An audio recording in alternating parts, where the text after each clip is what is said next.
Yeah, I forgot that Windows had an update. I was hoping that with a new OBS, I wouldn't have to worry about that.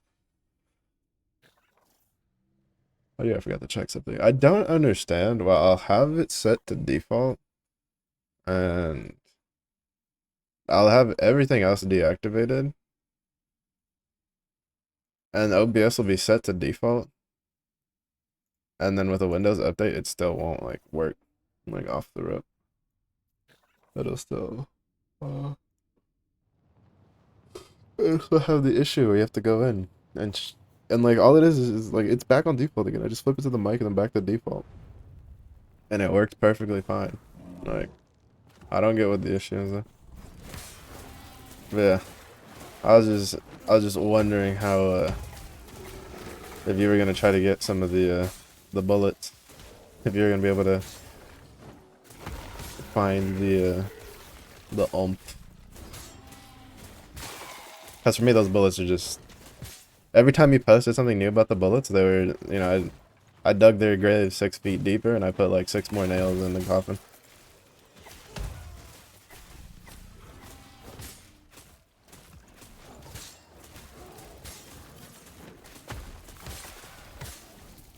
I don't know, bro. This is why I hate Windows updates. Windows updates are so dumb.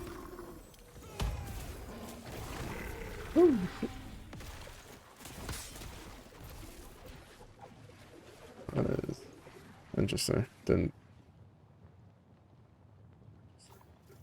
I don't think I've ever seen that before.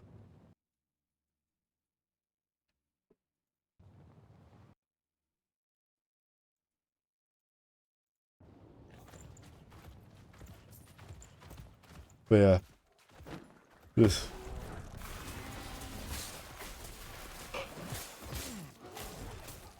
and then so that means I'm probably not gonna unlock soldier.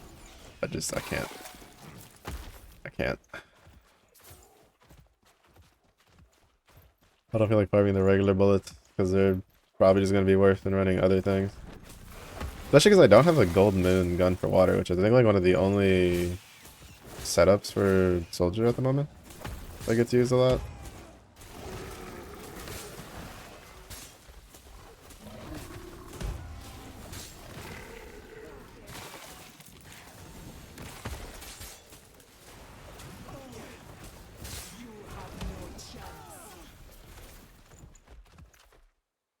But yeah, I debated uh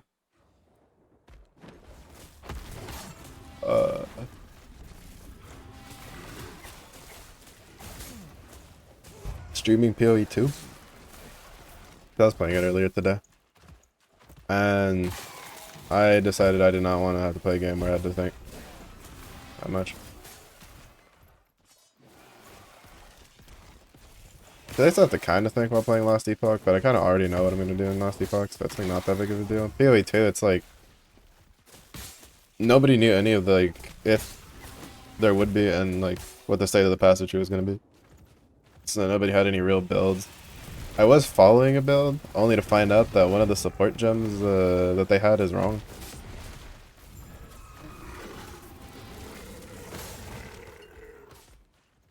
So then I decided I was just gonna like kind of YOLO my own build. And the combat in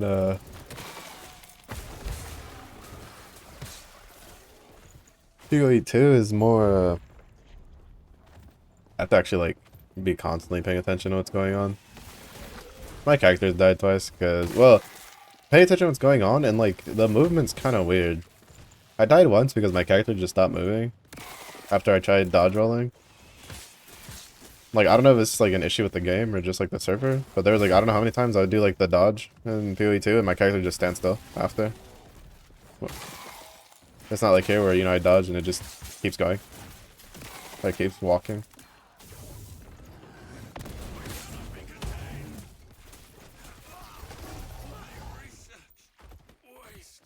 And that got me killed on one thing. I'm not gonna lie, I'm not terribly big a fan of some of the things they've been doing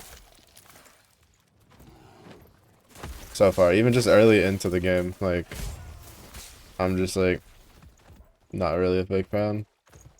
Some of the choices they're doing. Uh, like just from how the game plays, more than anything.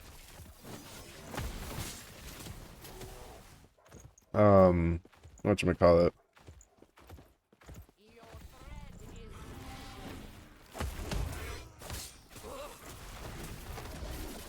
Uh, uh, I don't know who thought of the idea of like having to click a stupid well when you're in town instead of it just refilling your health and your health pots automatically like they did in the first game. Like, if they want to do shit like that, fine, leave it. But like, do it like do a ruthless version or something. Like, I really don't like that, and I know that that's kind of been one of the settings I've heard people don't like either. That has been in. It's just like I don't know. It's just really kind of annoying to have to. Yeah, we're just flat broke because I haven't been investing into the like this weaver mechanic. So I kind of hope they get rid of that. Um, yeah, the part of it is just kind of getting used to. Some of the starting skills are fucking weird, honestly. Like, just weird. I don't feel that great about drugs. It's going good in the motor that you see, so I stopped working. Last minute, shop's building for holiday weekend. Our dad picked up, decided to catch on fire. That's that's an eventful day, to say the least.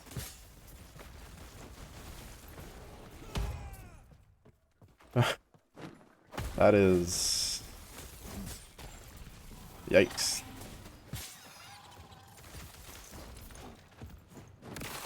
I don't think I've ever had an issue with the AC.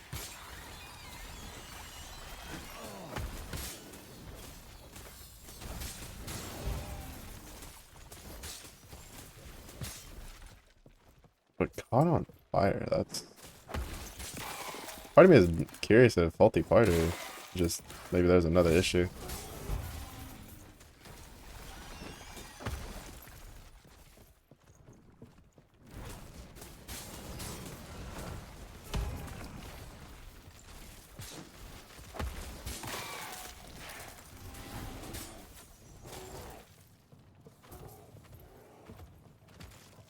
That is...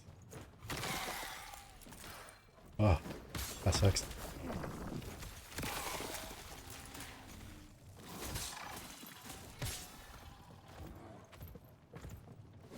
You guys gonna be able to get like a replacement part for free, or is it kind of just out of, you know, kind of shit out of luck?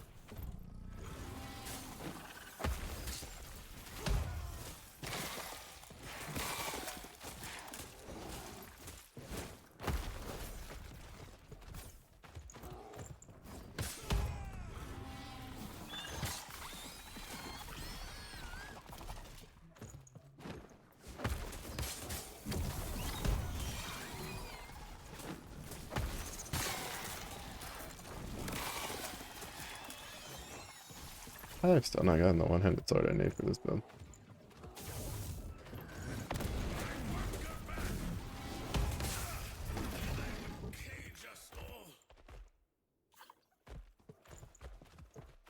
No idea. Fair.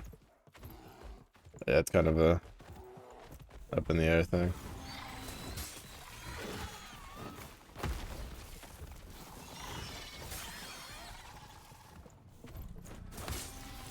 Wait, I catch you on fire. Trying to think. The only real thing I can think of is some sort of electrical short or something.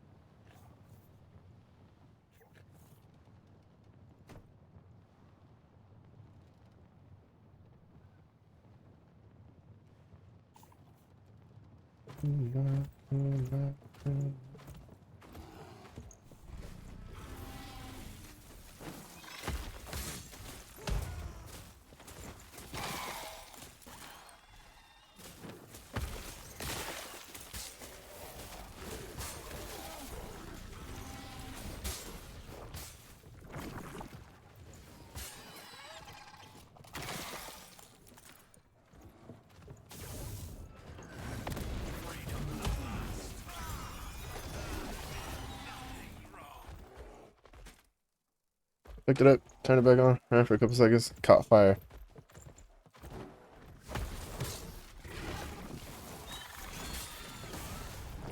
Also, I don't know too much about like AC stuff. But it definitely seems that something pulled more electricity than it needed.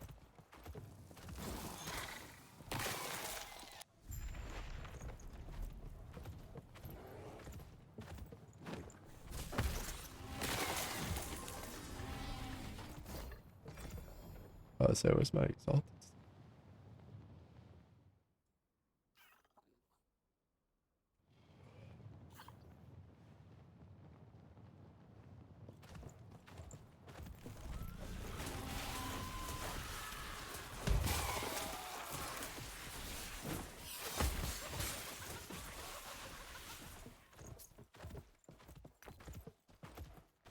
Yeah, I guess it kind of depend on how they had how the obtaining of the parts worked. Usually, whenever we bought like replacement parts for stuff like fridges and stuff, the part itself was warranted.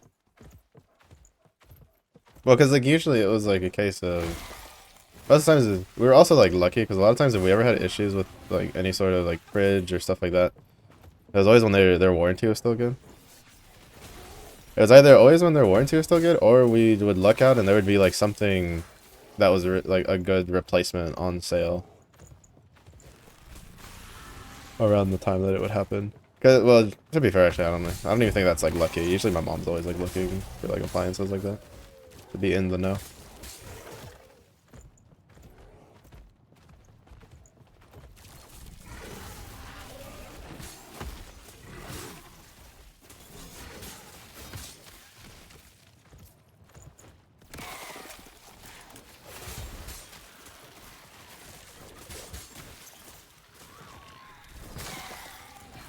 I'm just trying to think. It's not catching on fire is definitely not a normal reaction, even for a full TPs.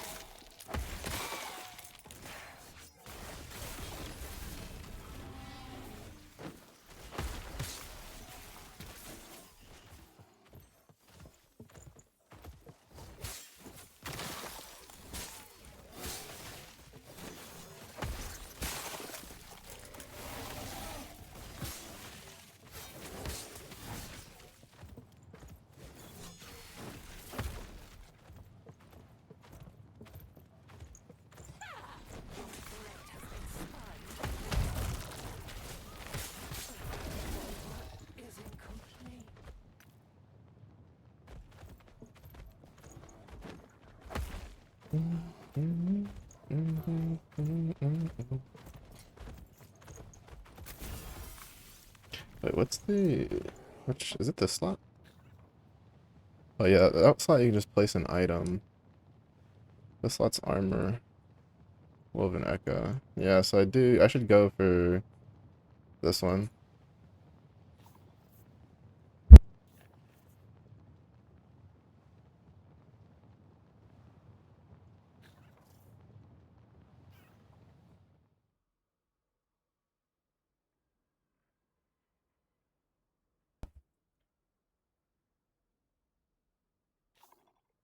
But yeah, hopefully it's...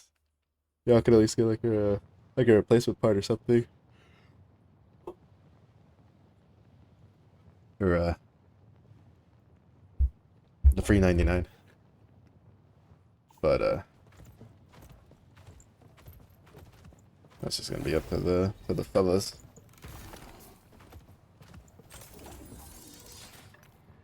How long do we have for the summer or the shit? I should check that. When do the new missions finish?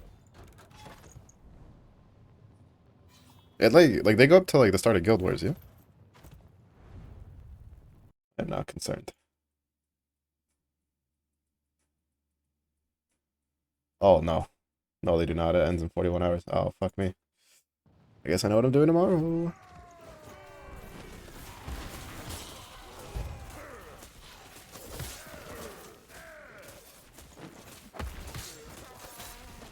I won't lie. I've been very lackadaisical with the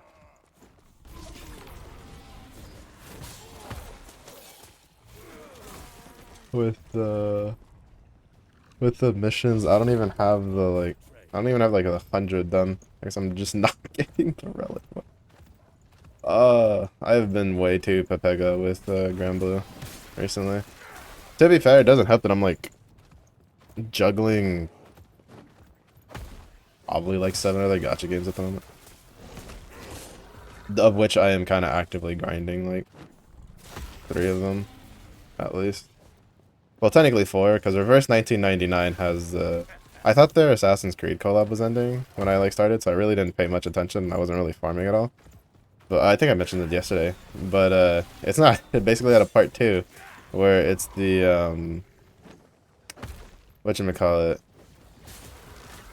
the the Assassin's Creed lady from the Spartan one uh is on the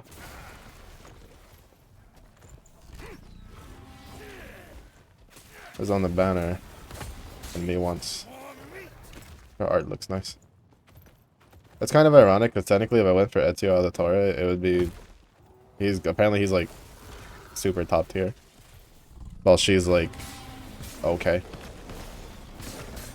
in comparison. Well, I think she's like S. I think Ezio's like SS rank, and she's like S. Like high S, almost S plus by their rankings. But I'm like, it's cute. We'll have.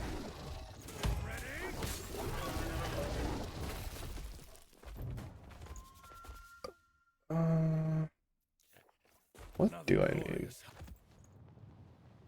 Here's on 31st, so September 1st. Yeah. Yeah, I need to do that tomorrow.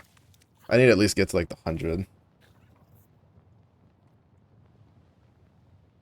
Alright, I want to buy this at some point, so I need the green things, which is I think the feathers and bones. Which technically we almost have enough bones, we just don't have the feathers. And then I also want this, which we have enough of the stuff, just not enough feathers. And I also want this, which we don't have enough bones.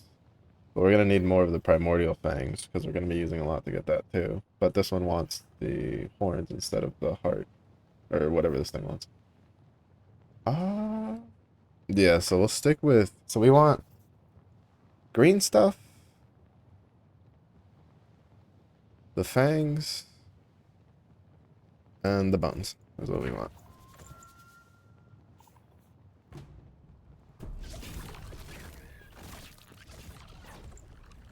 Anything about Sario's kit from the event? This is how he is on the banner.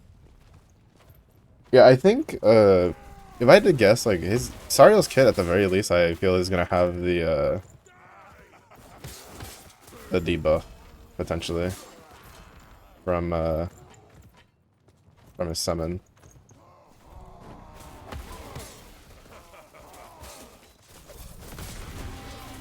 But I mean, I guess it kind of depends what they want to do, because they've been adding a lot of charge attack characters to like charge like CA battery characters to the dark. So he could be a CA like battery character. His summon is one of the ones that gives a charge bar. So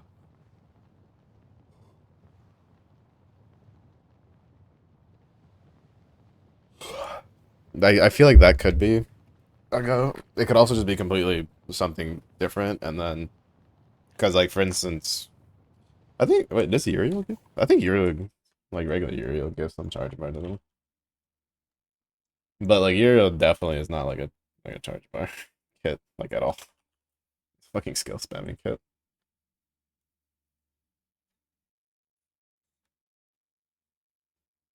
Oh no, he gives 30% charge bar.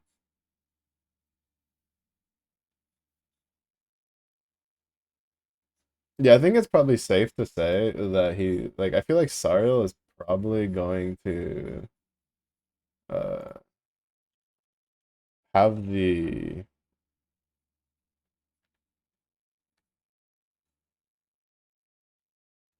like probably give charge bar and then probably has the debuff from the summon.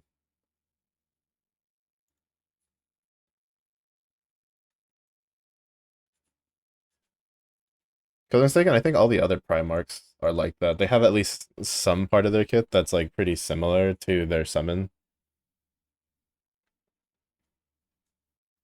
Like a skill. Like Michael dispels and delays. Gabriel does the pure flow. I think Raphael also has his. Uriel gives 30% charge bar to the whole team. I was thinking Halmal's summer version has the debuff. But Halmal's like actual grand version just has dispels.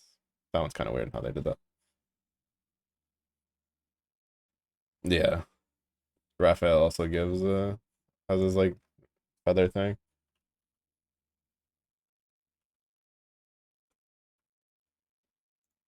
Yeah, Halmal's the one that's kind of weird because I think it's because of the order of things. Because there's the summer version.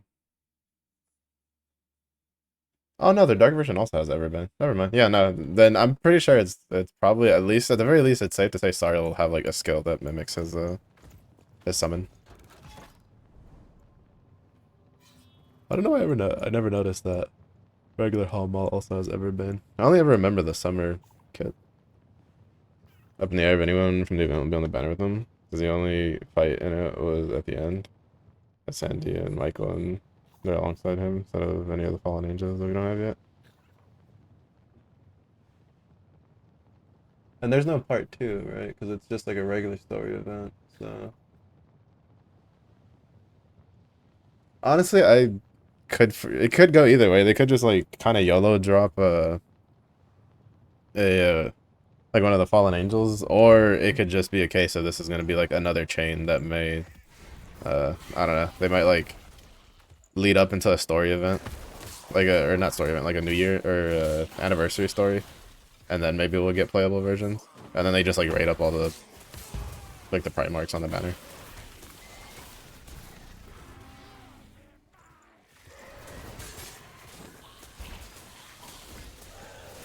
Right. I was taking a lot more damage than I would like.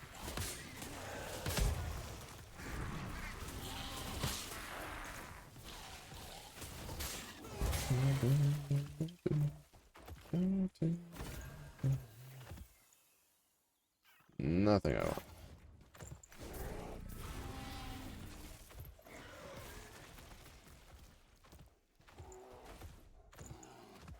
Yeah, this. Oh, this. The fact that it flashes red scares the crap out of me because I think I'm like on death's door, but it's just me taking damage. From what? Oh my god, it's the stupid. There's a fucking ranged mob. One of the fucking artillery bastards. I hate those things. Tears you never show. What you want from me? Need from me? Oh, no. Yeah, we hit 20. We're just gonna put this for 3 stacks. And I might take like a point out of this, to be honest. Because this is kind of just, we don't really need it.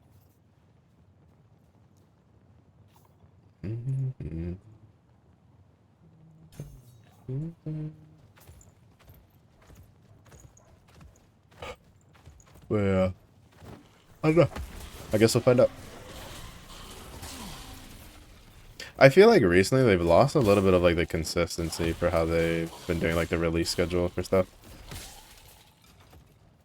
Like I feel like for like before, I think even last year to some degree they had it, or at least like at the beginning of last year, they had like a decent little flow of where you kind of knew when we were getting a new character, even if it wasn't explicitly said, and not just like the fact of like, oh, they had a playable version in the story, but I think recently they've kind of just gone back to the more sporadically.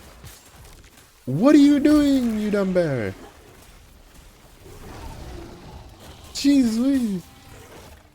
They kept going to the wrong spot. They kept like running away. Because there was enemies on the other side. Ridiculous. He's like, you got this. I believe in you. He's like, all of your passives and damages in me, but I believe in you.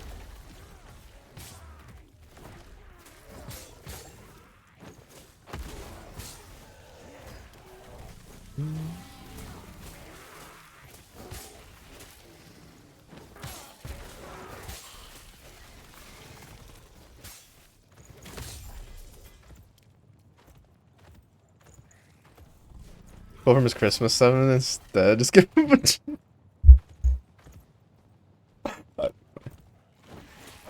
like, we could have made him a CA battery, but we just gave him a shit ton of debuffs because we can. Merry Christmas. It's like, and then they like his Christmas version, like they do a holiday version, and then it's just his regular summon. Like, I just want to keep you guys on your toes.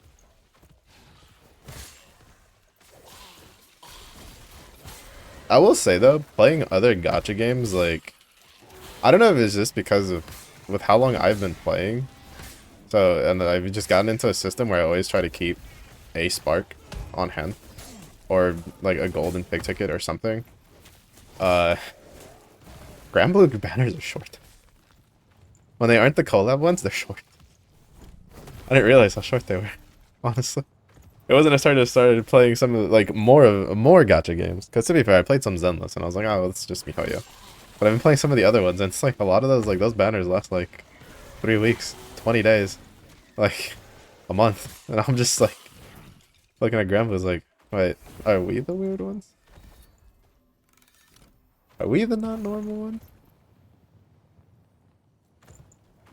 To be fair, you actively play the game. I think someone did the math once, and they're like, if you're able to get the curveball is a bit on like Guild Wars, because if you're not like winning and in tier A, because I think you get like slightly less crystals each tier below A you are. If I'm well, it's either is it crystals or valor badges? I don't remember. No, it's valor badges. No, but like but basically someone crunched the numbers a while ago. I don't know if they're still accurate, but it was like if you did every single event, got every single crystal imaginable. Oh no, Guild Wars, the caveat was if you were not skipping the first four boxes. Like if you empty the first 4 boxes to get the crystals out of there, there could be a little bit of a difference throughout the year. But you could generate enough crystals to spark like 5 to 6 times, and that wasn't including like the free rolls during like anniversary and stuff like that. They just calculated it purely on crystals obtainable through events and stuff. And to be honest, I can believe it because on average, I think recently I've been sparking like 4 times a year, and I always tend to have like 1.5 to 2 sparks on hand. So I'd argue that that probably offsets the short banners. Not to mention that they don't do the whole system of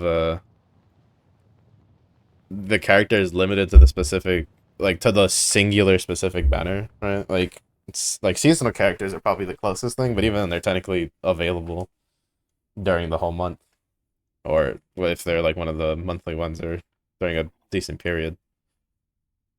Those are slightly closer to how other gacha games do things, but I don't think it's as that bad. But I honestly feel like part of it is just warped perception because of how long I've been playing the game and being like a veteran player, as they like to call us. I don't feel like a veteran player because I'm dumb. I don't know what the hell I'm doing, but that is what the interwebs to refer to me as.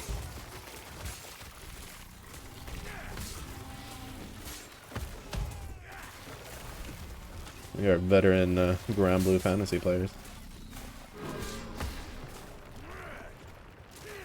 Why are you running? The bear's gonna clap your cheeks regardless.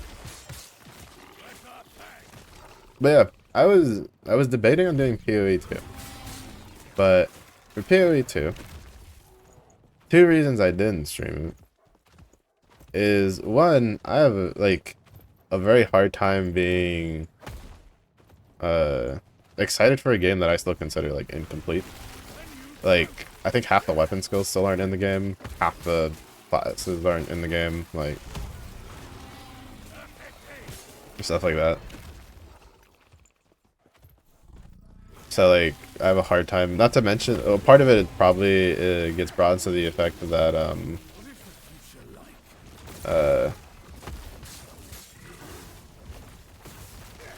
the half of the weapons that still aren't in the game and are covering like basically most of the class, like most of the weapon types I'm interested in.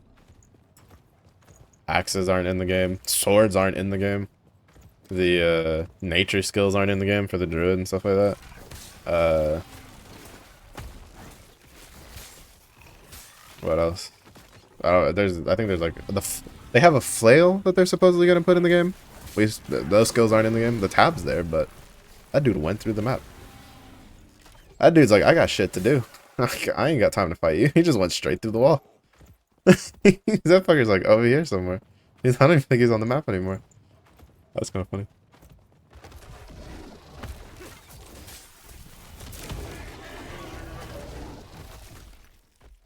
That's honestly kind of amusing.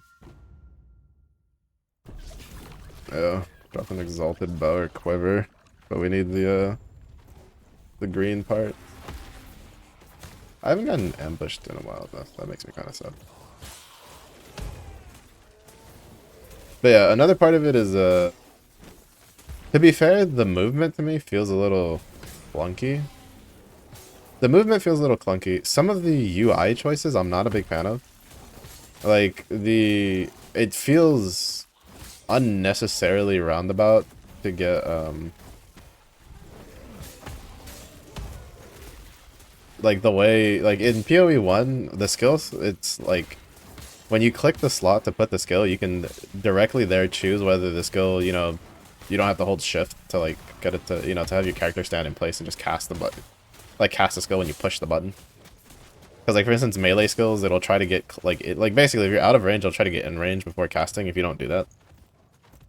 But like the way to do it, to get to it is, well, first of all, the game doesn't explain it to you, and it took me like 15 minutes of looking through all the different things to figure it out. And then it's honestly a bit tedious compared to just the normal way that they had it done.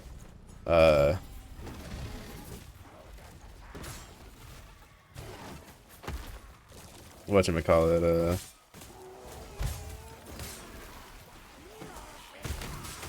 some of the starting skill choices, well, at least for the two, I made a huntress and then I made a warrior. The huntress is the one that I've kind of gotten through the most with, just because throw the spears.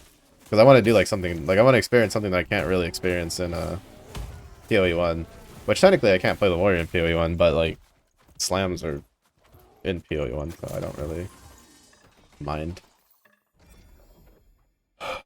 This is this should ever get about this. Alright, so the main reason the sword's not in the game is because they're kind of doing this thing where every class has like a weapon archetype.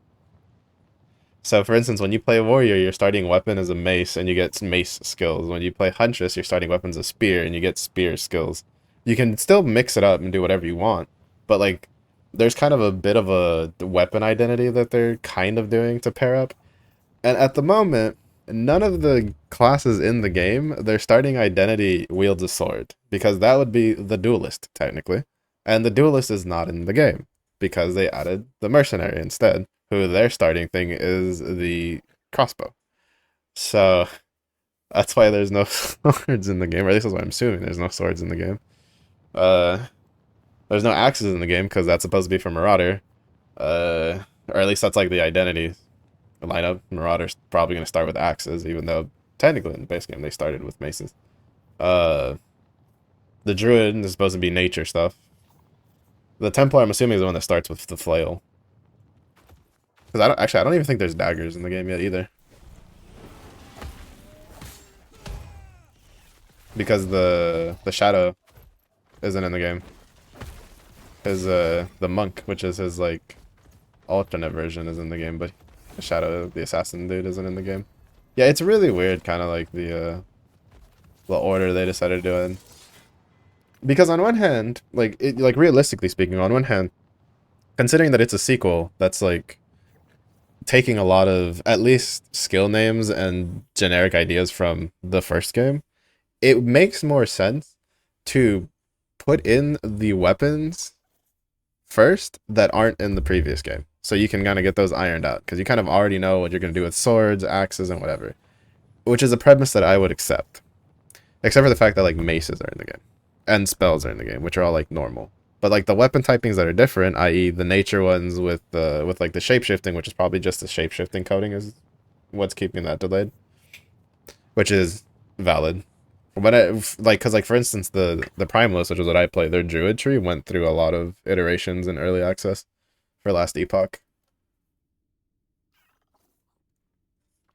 But like the flail, that's just because the Templar's not in. Even though well, to be fair, the Templar not being in, I think, is because the interesting note is that in PoE 1, he's the only left-handed character in the game, which then means they have to re-rig all of the animations to be left-handed, because all the animations by default are right-handed, because all the characters are right-handed except for the Templar. So I'm assuming that's why the Templar isn't in the game, hence why flails aren't in the game. But yeah, I don't know, that's like my thought process, and I don't know if they've ever specified, and I just never watched the interview, because to be honest, I have a hard time sitting through those long-ass interviews for PoE. They get a little too spazzy for my taste on information that I would rather just wait for a video of someone just being like, here's what they talked about. And stuff like that is stuff that most people who make the videos I watch don't really tend to cover. Like in a like, you know, PLDW, you know, too long didn't watch situation. But that'll like randomly come up in like podcasts and stuff. Because like the left-handed thing, I didn't know about it. Like they talked about it in one of their like interviews with Ziggy D, and I didn't know about it because I didn't watch the full interview when it was live. And because I think I was streaming that day. But one of them on one of the podcasts that I was watching, like that I had running on the side when I was farming PoE one time, they were like mentioning that they had talked about how the Templar being left-handed caused a lot of issues for animations, for skills and stuff. And I can't remember if they specified if they decided to make the Templar right-handed in PoE 2 to not have that same problem again. But yeah. So yeah, swords aren't in the game. It's kind of funny. One of the most like in every single RPG since the like known to man that's not in PoE 2 at the moment. They will be. There's a tab for it. But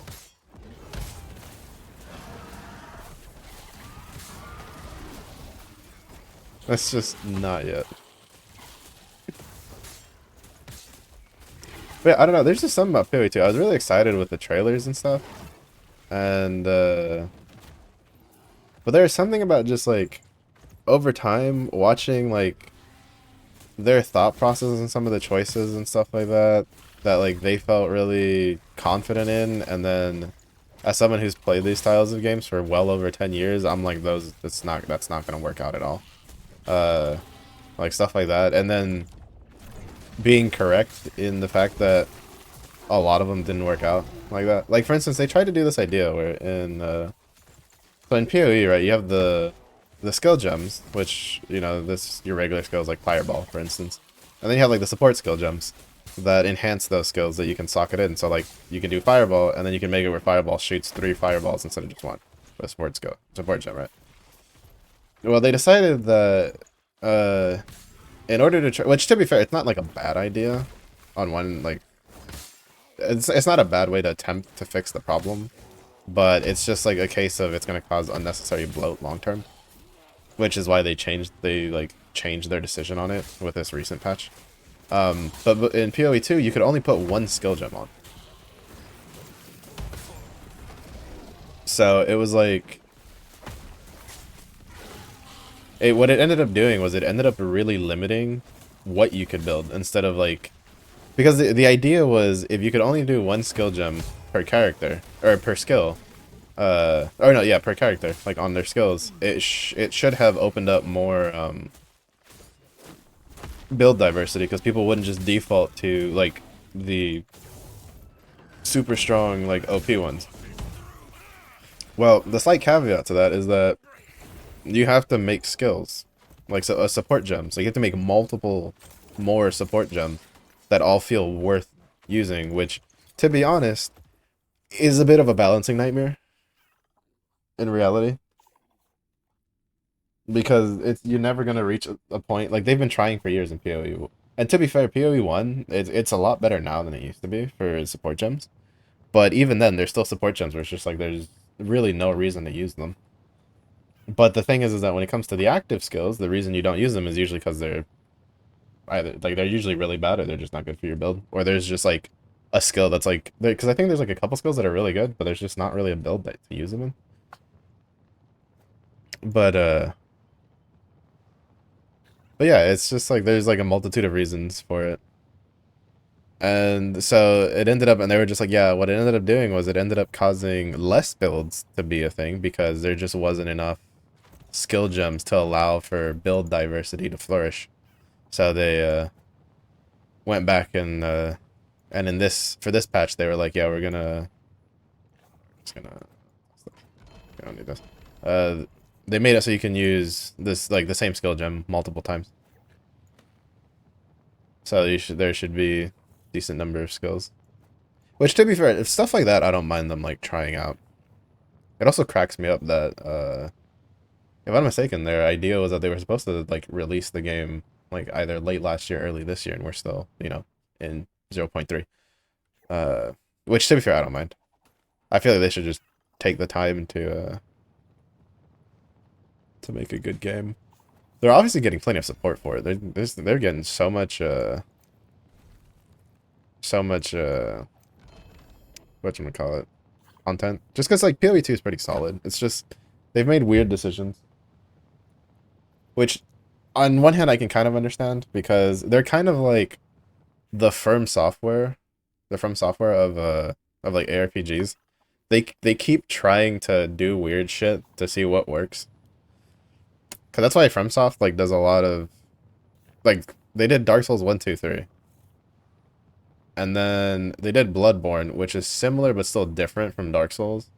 And then they went and did Sekiro, which is again similar but different. And then, you know, then they also did Armored Core. But then they went and did the Elden Ring, which is kind of more Dark Souls-y. And it's because of the studio they've always like talked about how they want to like try new stuff, like find like not just get stuck in like one thing, right? Like they want to try to find other things that they can do good. Which respectable, and a lot of that's gonna be kind of weird. Luckily they're actually pretty good at it.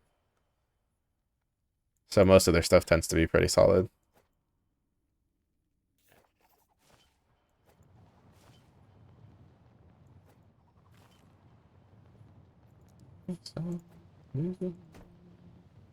Somebody tell me about. But yeah, but I don't know. Like I was playing it today, because it started at like 3 p.m. my time. I played it in like two chunks of like maybe an hour or two. I played it for like about an hour the first time. Around like 4:45 ish, I stopped because I was gonna eat dinner. And I ate dinner, and then I played again for like from like 6 to like 8.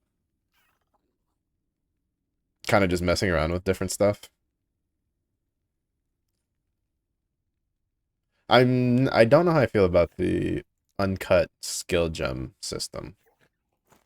On one hand, I don't feel like it's bad. On the other hand, I feel like it's a bit of a pain in the ass. It's not like horrendous.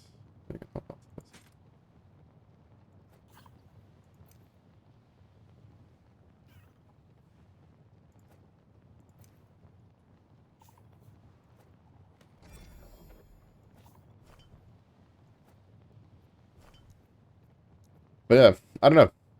So far, I've played it, and I'm like, I feel secure in my decision of continuing to wait before spending money on it. Because I'd always planned to get the $60 early access one because I wanted the armor set that comes with it.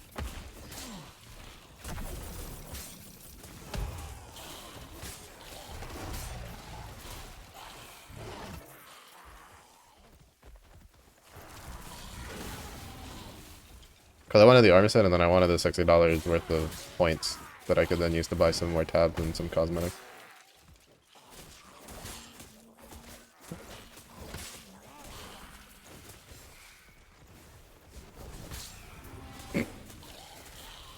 They tried to do the sneaky sneak, and they popped up, and they just got swatted by the bear.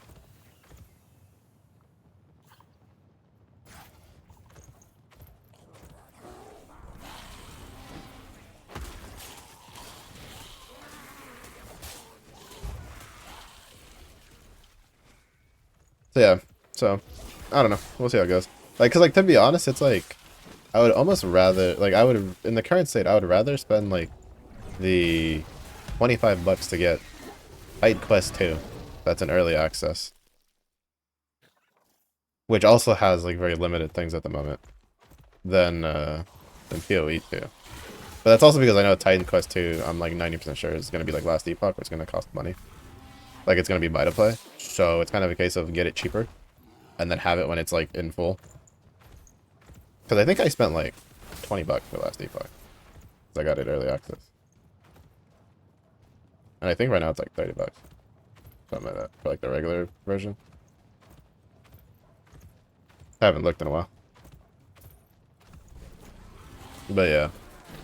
Even though I do plan on getting 2 Guild Wars expansions because they're kind of on sale, which like together they're like $30, 30-something bucks. I don't know, the stupid laser beam. Because I do plan on I like how I said I wasn't gonna like I don't know. Last Epoch is like in the phase right now where I'm like the bear is strong enough to just run around that. And just kill things, and like my character isn't just like falling over. So it's like if I don't want to think, but I still want to play a game, Last Epoch. Just let the bear do the bear things.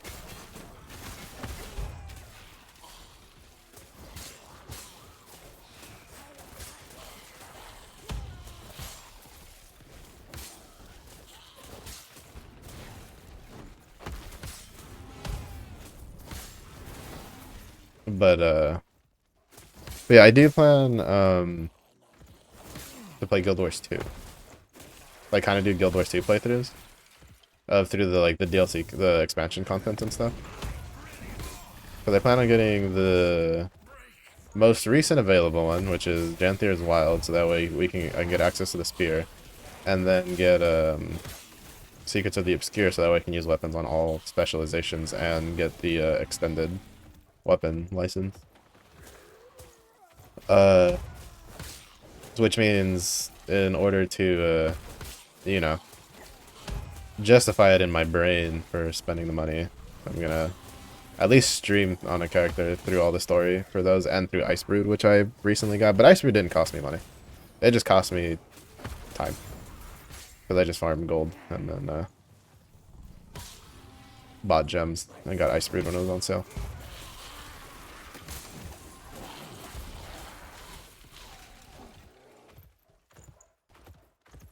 But then I also want to do the Gacha Fridays, right? Because like so like Limbus Company, I'm like slowly starting to get like more and more invested in it, so I really want to play it. And there's content in there that'll take a while, like with the mirror dungeons and stuff. And so like playing through that and learning how to play that is gonna take a hot minute.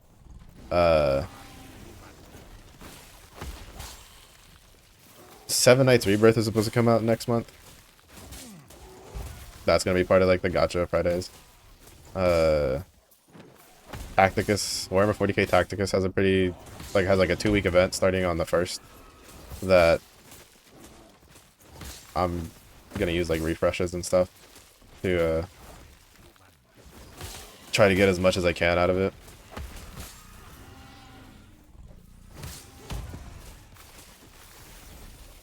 What else?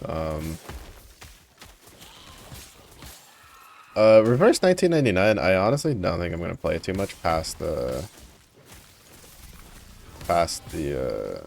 like what I'm doing now for just daily stuff. Or just to like get I need to get like 50 more pulls so I can get the Assassin's Creed character, and then probably just go back to just logging on and getting like the login rewards and stuff. Uh,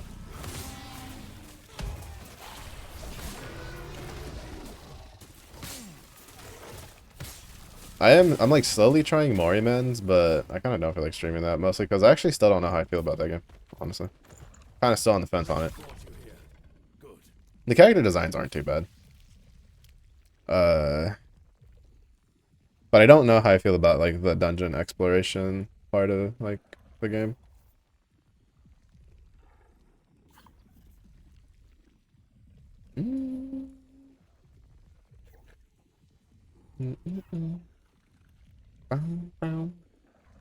If I was still using Frenzy Totem, that wouldn't be too bad.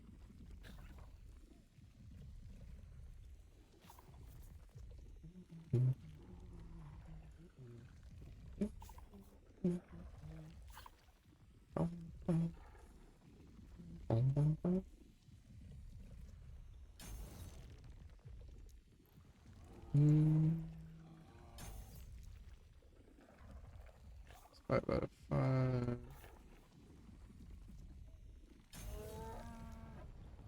Yeah, because with this, aftershock damage turns into initial slam damage, so that was just a free 40% initial slam damage there.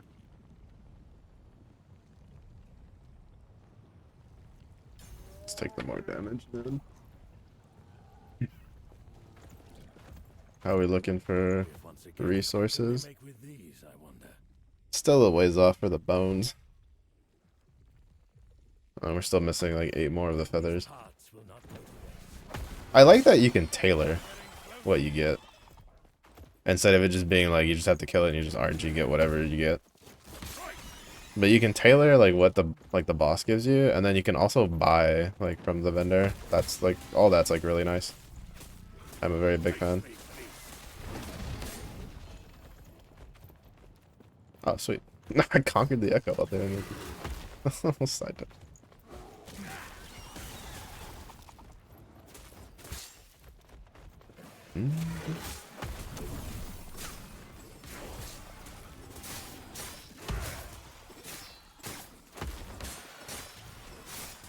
Right, and then we have Blue Protocol, which is supposedly coming out in October.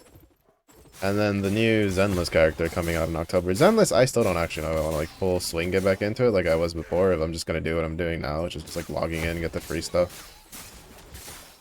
I like, because it's like, it's to the point I haven't even mustered up the patience to do like the daily stamina stuff. I mostly just like log in, get the login stuff. I completed like one event that is very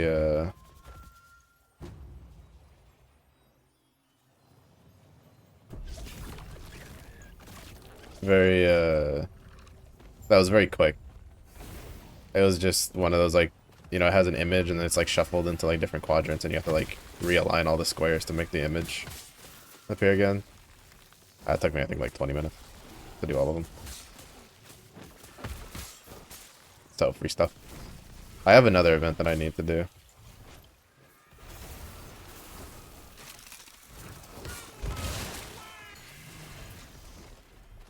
Oh yeah, I was hoping that would be. So.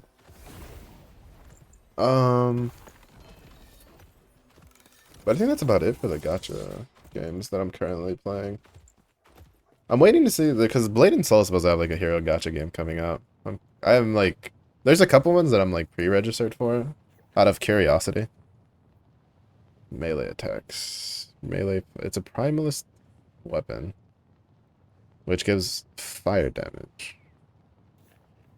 Increased melee damage, fire penetration. Automatically revived after 2 seconds. Gains 100 melee fire. That's like the raptor.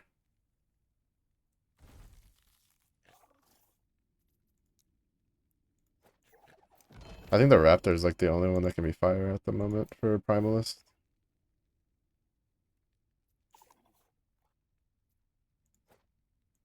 I don't have one of those somewhere. I'm just too lazy to look for it. Yeah, that's you basically have to do it with the raptor. Because you can do it with the raptor, and then you can do earthquake.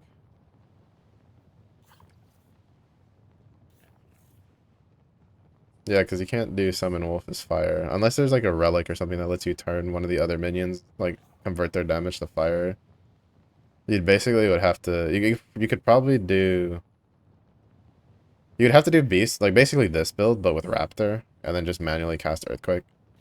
Or you could just do like summon, like you just do this bear build and then just change it to be. Well, no, because you would want to be the one dealing like the damage. Yeah, no, actually that's really awkward because there's no like I don't think there's any like fire conversion. Yeah, because Primeless like for the most part is ice lightning bleed. You can do poison with Scorpion, and then fire with like tornado, earthquake.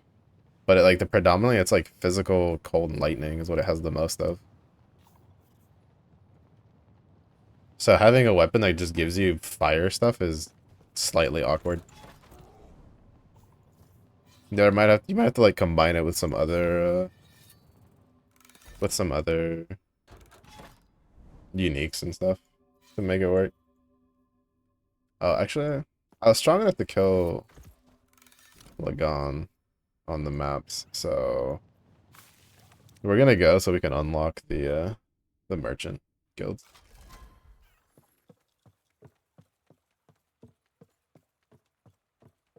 I'm still kind of confused why those are locked so far into the story. I feel like they should bump those up. Like I feel like you should have those unlocked before even being high enough to go to maps. Or at the very least, like around like level 40 or 50.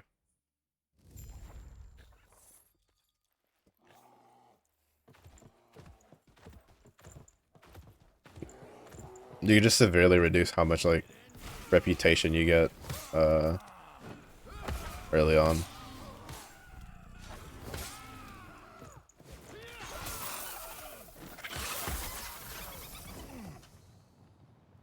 Oh shit. Oh, we're re-rolling. Well, that was the thing I was waiting for. Those exact boots. The only thing stopping me from re-rolling was getting those boots. Because those boots are kind of gross for Flay Lich. Oh, we can put them on at level 49. Which means that we can put them on before going into Monolith. Like, it doesn't take that long to get the 49.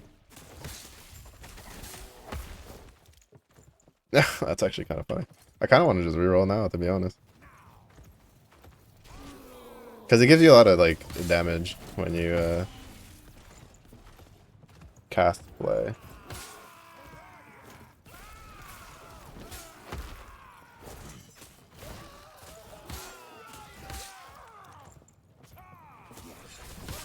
But I want to reroll now, but there's no point. Like, not right now. Like, there'll be a point to reroll with,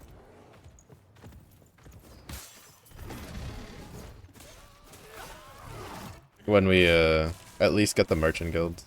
Because that way we can just get the merchant guilds from,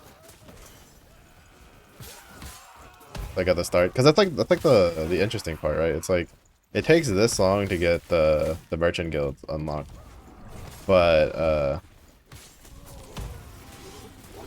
once you get them unlocked, every character you make after your first character can literally unlock them at the very beginning. Like, as soon as you get past the little, like, mini tutorial part.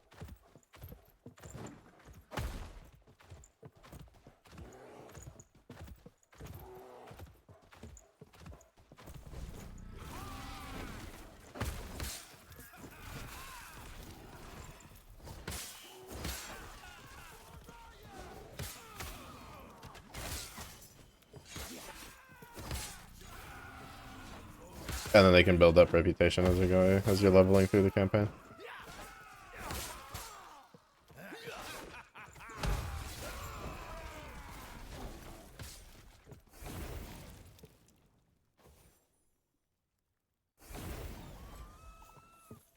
Can I help you? Don't lose your way.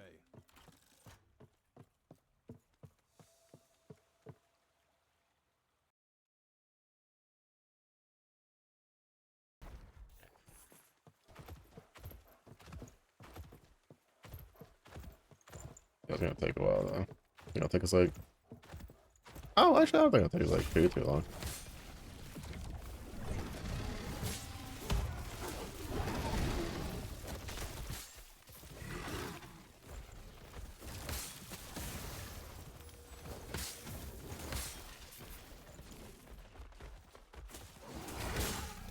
Because I don't really think we'll have any real problems getting through the story. I mean, we're basically clearing through level 85 monolith, so clearing through level 50 stories should be fine. And we cleared the monolith version of Lagan, which is pretty sure it's stronger than the story version.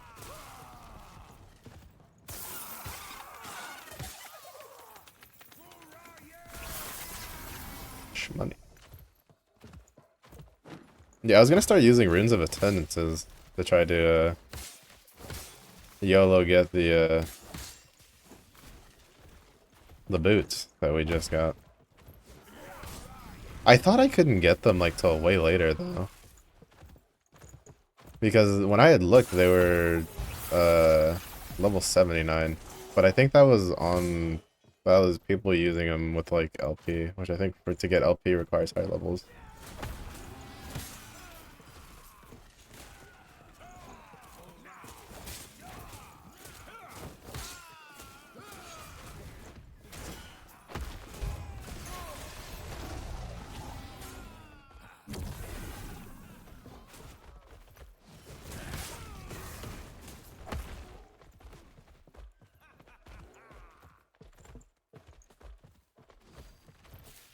I will say, I think the one thing I don't like about Last Epoch at the moment is that at least for most of the more common, or at least like more kind of like popular community places to get builds, which on one hand I understand because it makes it easier, but due to the changes to being able to reset your mastery, now it's like instead of having a leveling build for every like mastery type, they basically only really post a leveling build for the quote-unquote most efficient like meta leveling mastery, and then you like reset your mastery if you need to down the line,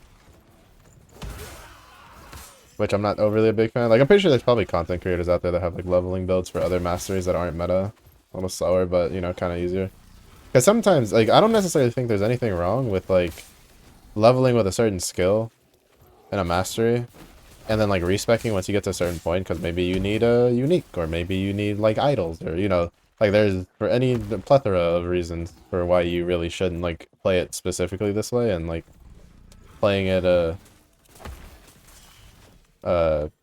you know, you play the leveling version with the leveling skills, and then when you get what you need, you then swap skills over, you know, you swap skills in your passive tree. But it's just like, and like I don't necessarily mind there being a like meta like leveling mastery. My main issue is just the lack of people doing like just being like, hey, here's a build that's good for the mastery to level with, even though it's not like the most meta thing.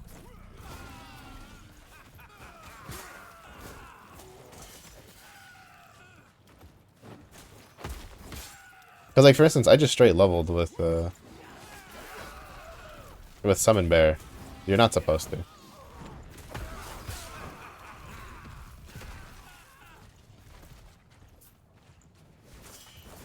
Well, at least quotations around that. Quotations around you're not supposed to. All the build guides I saw were like, don't level with Shaman, and then because I was thinking for Primalist, Shaman's like the most efficient because lightning totems are disgustingly strong. I don't think that gives me. Oh, it gives a passive point. Never mind, gotta go do it. One of the easier passive points to get. We could always come back and do it later though, because it's like right next to the waypoint. But yeah, I don't know. It's just a bit of just something I've noticed I'm not too big of a fan of. Like I do understand why though, Because at least for, especially for stuff like Maxwell, where they have like a team of people, right, that they hire to do the guides and stuff, it's just easier for the person to be like, we're gonna make a guide on what's the most efficient way to level, and then we can focus on like all the end game stuff, right? Like all the builds that want certain uniques and stuff to play.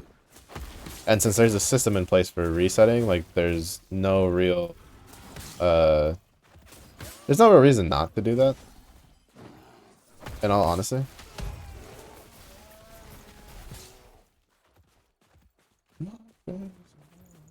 It's just like from a personal, it's more of like a personal thing, right? Because there's definitely certain builds that you just, it's like impossible to play. Like I played, what is it? Oh, what was the skill? I forgot what the skill was. It was on the wizard, dude. Where it was like you literally couldn't play the build the specific way without like 3 uniques. So until you got those 3 uniques, you literally just couldn't play it because the build just didn't work. Which is perfectly fine. But then there's other builds where it's like the skill itself is perfectly functional without like the stuff. It's just that they don't, you know, they'll be like, don't level with it because there's a like a meta leveling thing. And I feel like that's kind of like the wrong way to go about it. And a lot of the videos I saw for Last Epoch for builds are just like, don't level with this build, level with this other build because it's faster. That's like literally the only reason they would give. It's like, cause it's faster. And it's like, you know, sometimes it's not always about the speed. Sometimes it is. I don't know, I'm always a player that kind of just plays at my own speed. I think it's one of the reasons I stopped playing like MMOs. MMOs are very, fast, like, well, not necessarily fast, but they have like a pacing if you want to like have a bit of an enjoyable time, in all honesty. Ancient bombs.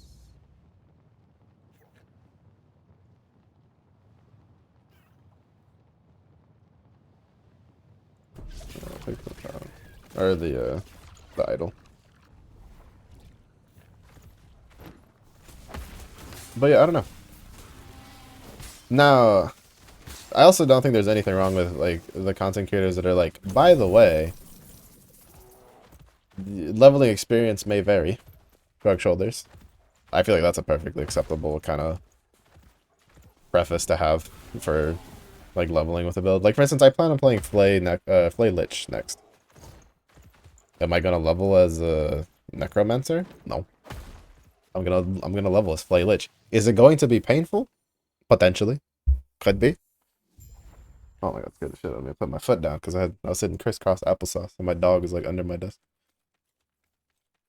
And I kind of like half hit him and he just didn't even flinch. He's like, yes, I am here. That would not be wise.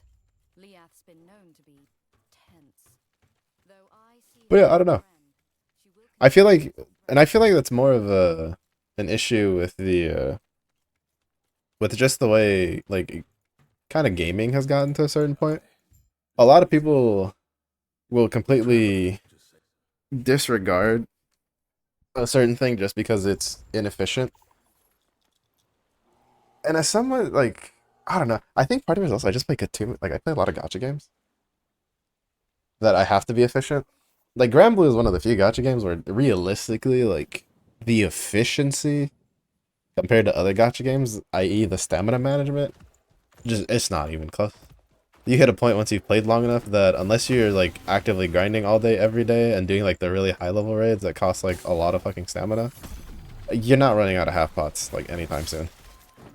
Like, and I think they give out like a couple hundred every time through like login events and shit whenever it's like summer and stuff like that. If it wasn't because I was lazy, I'd have more than enough like currency to buy all the tickets and stuff and then go buy like all the half pots out of all the events every time. It's just I'm too lazy. Usually I do like the bare minimum. But like, there's plenty of other games where it's like I have to manage like stamina, like Tacticus, for instance. It's a manager. It's a stamina managing game. Mega Hualucha, does he look cool? Does he look sick? Hualucha was one of those like Pokemon that I was kind of sad to find out didn't have an evolution.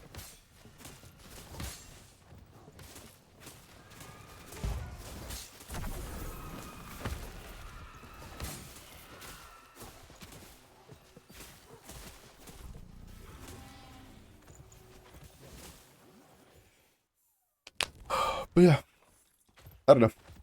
Mostly just personal gripe. It's not like it's not really like a super bad thing at the end of the day, though. It's just sometimes I think people forget that they're playing a video game.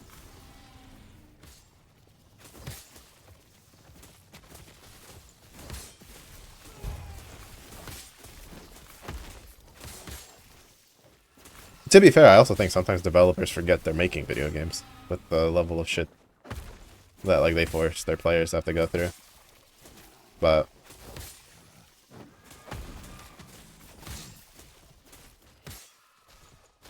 it usually comes down to whatever community they get. But yeah, because like for instance, like Tacticus is quite literally like spreadsheet. Tacticus made me whip out like Google the sheets to kind of like make a spreadsheet, and I plan on making like more. Like, it's pretty bad. It's making me go back to my EVE Online days. I used to have like hella spreadsheets on EVE Online for planning things out.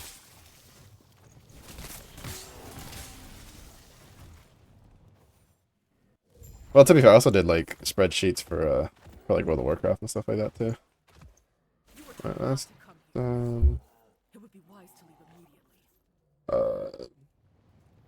I think I just want to get the healing thing. I don't really think there's anything else I give a damn about.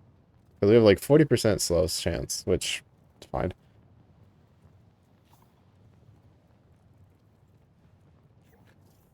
Yeah, we'll just take the extra healing. Let's see. Oh, I fuck with it. I fuck with it. That's a mega.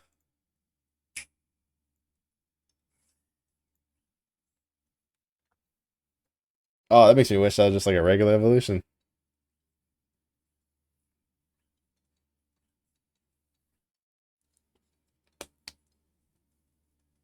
Look at his little walk. Bro, he's got the like I'm gonna fuck you up walk.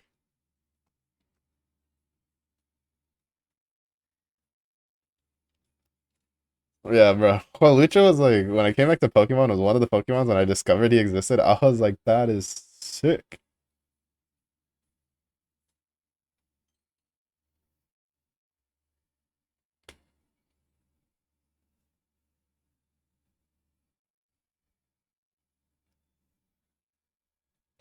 I feel like there's probably like some people that are just like, oh, that's not like different enough or whatever. But I think that's a fantastic mega evolution.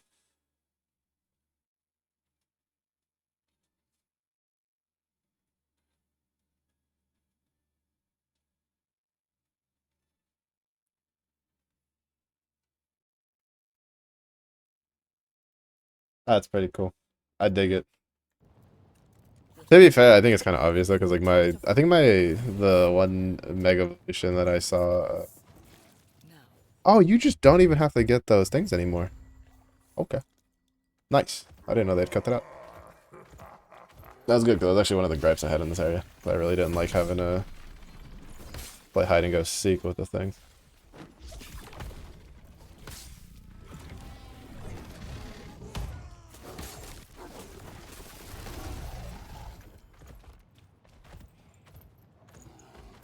But like, I think the only mega evolution I remember liking was the Swampert one.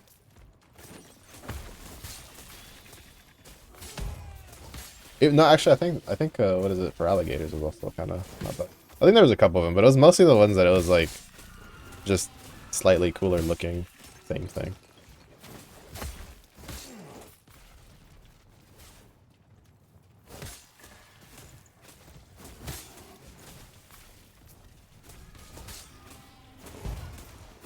I still, I will say that in general though, the like temporary evolution thing, don't know how I feel about that still to this day. Part of me feels like they just took like the Digimon thing, but then went like, we don't want to make it exactly the same, so they just made Mega Evolutions. Because like Digimon, right, they can like really Digivolve back and forth after they unlock the form and stuff.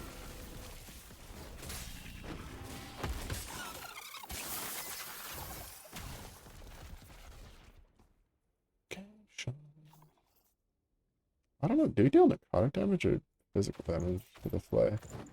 I think it's necrotic damage, no?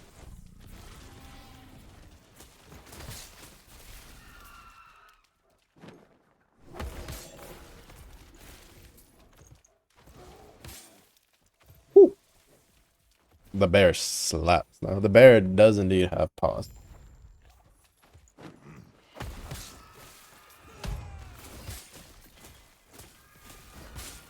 I still feel like there's probably a way to optimize this build more. Well, bear. Why are you teleporting away from what I'm hitting?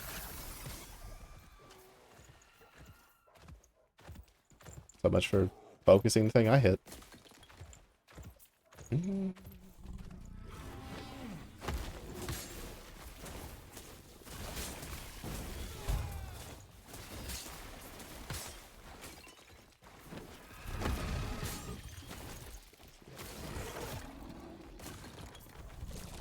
It was revealed in a video of a wrestling match between Horlucha and Machamp. Acceptable. Properly executed.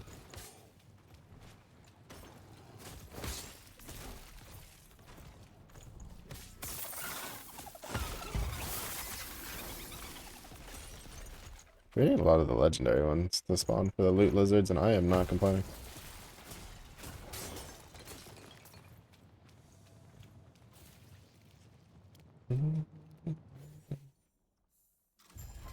Wait, can this be armor? This can be armor too, right?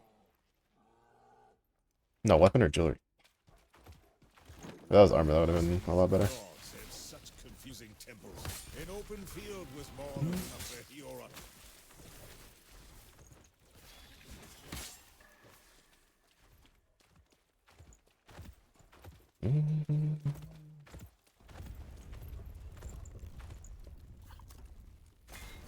Oh, what the?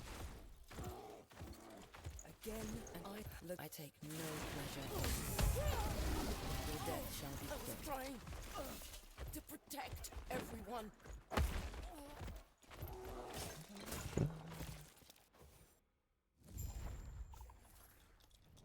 We retreat. Respect.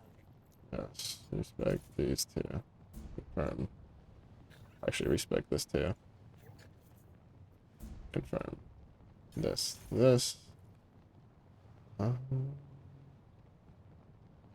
Oh, this is where I'm getting the crystallized hearts from.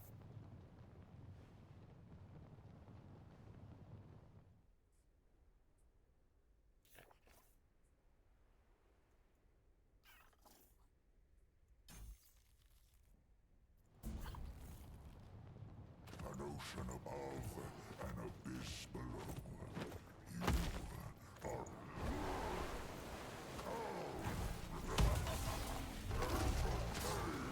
The only thing I don't like about Lagan is he's dead. But you still have to go through the stupid, like, the second phase. Like, it's just forced. You can't just, like, kill him and be done with it.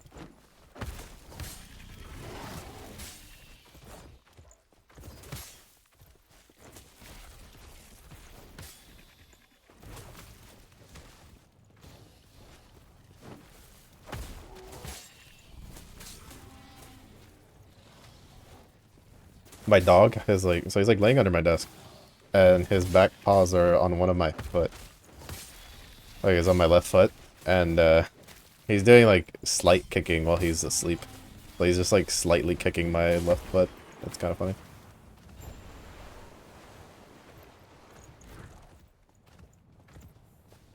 Oh, wait, ma shinderu. Enough! Oh, you strive. Shinaka, take my portal back to the surface before I change my mind. Or I You're could already release these dead. waves and make you swim. The real question though is, will the new Pokemon game kind of like live up to the hype though? Because they kind of hyped up the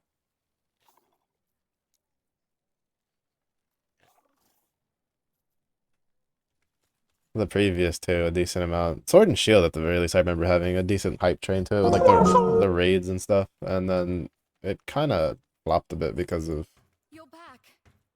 lack It of will be a advancements. long road to Majelka after, but Croissant of Miyazi, hello. How was your Friday?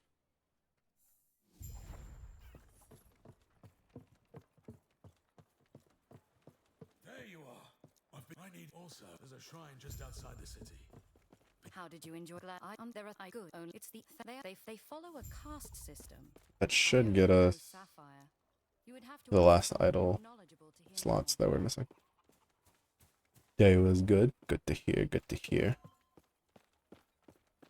Doing well. Well, if I ignore the fact that my dog kept me up for like an hour at like 3 in the morning because of scratching due to allergies episode, yeah, I'm chilling. Definitely not like kind of dead tired.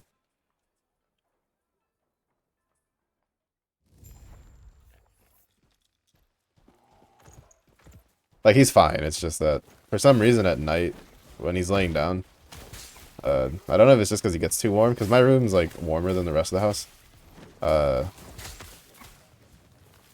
He'll just randomly, it's happened like a couple days where at like anywhere from like 1 to 3, he just gets like an itching episode where he just itches a lot because the allergies are kind of bad. So I go and get one of the wipes that we bought that they have like coconut water as like the base of like the formula, which is good for like itchiness and stuff.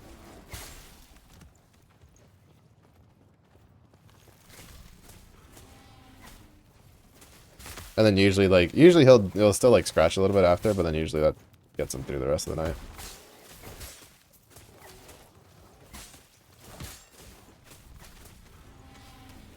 I just wanna get the merchants so I can reroll. Reroll.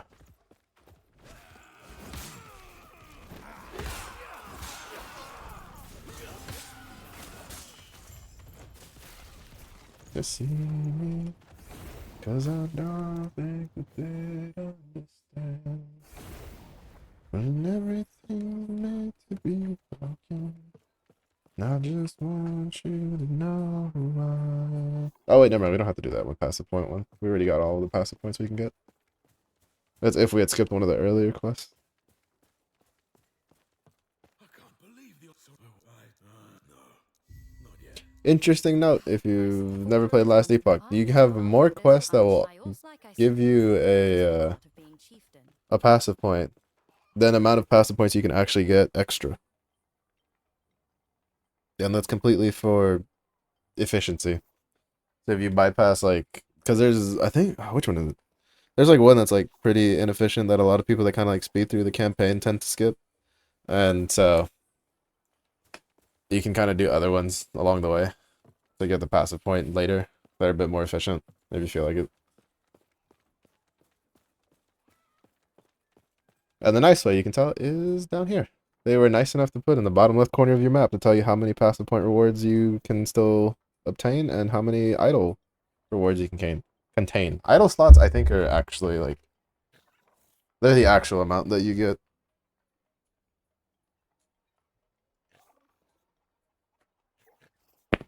Oh,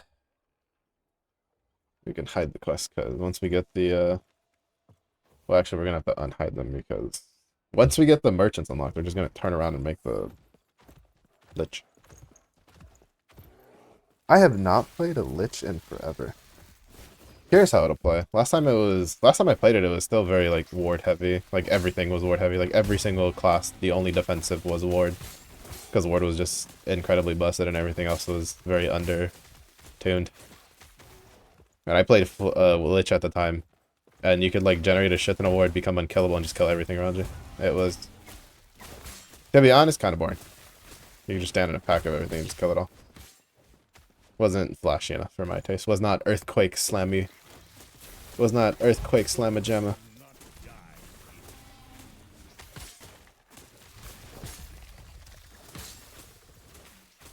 Realistically, there is another Primalist build I want to do, but it requires a unique two-handed, Because like in vain of what I was mentioning earlier, right? There's certain builds that they don't really work without uniques. There is, I don't know if it still works, but there's there was a like Earthquake Aftershock Werebear build that used to be a thing, but it required a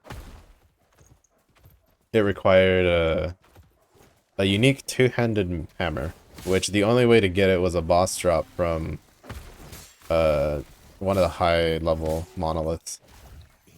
So that's like kind of one of those cases where you kind of have to like level as something else, because I don't know if they've changed it. I think it's like slightly better now because of the spell bear builds, which I don't know. I find it feels weird to me to play Werebear and then it's still spell focused, because you're playing it like based on like tornado and casting lightning around you kind of deal.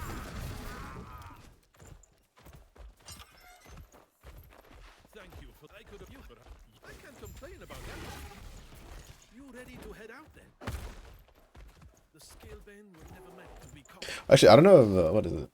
Because I know there's one where it's like you're playing Storm Bear, which is you are predominantly in Werebear form, and you're like casting storm bolts around you as you're charging, and it like generates tornado with maelstrom as you like roar and stuff.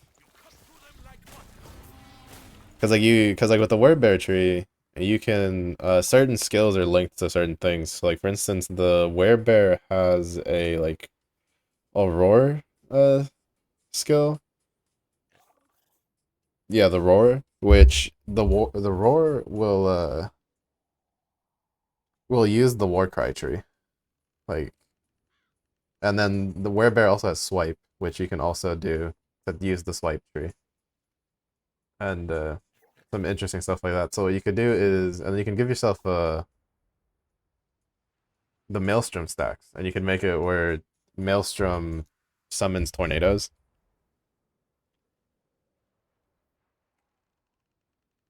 And you can do it in other ways, and basically the way you did it, you just like charge around, and your bear would be casting like lightning bolts while you're rampaging across, and then it would summon tornadoes to follow you and deal damage. But you know, while cool, it also just doesn't really feel like a werebear to me.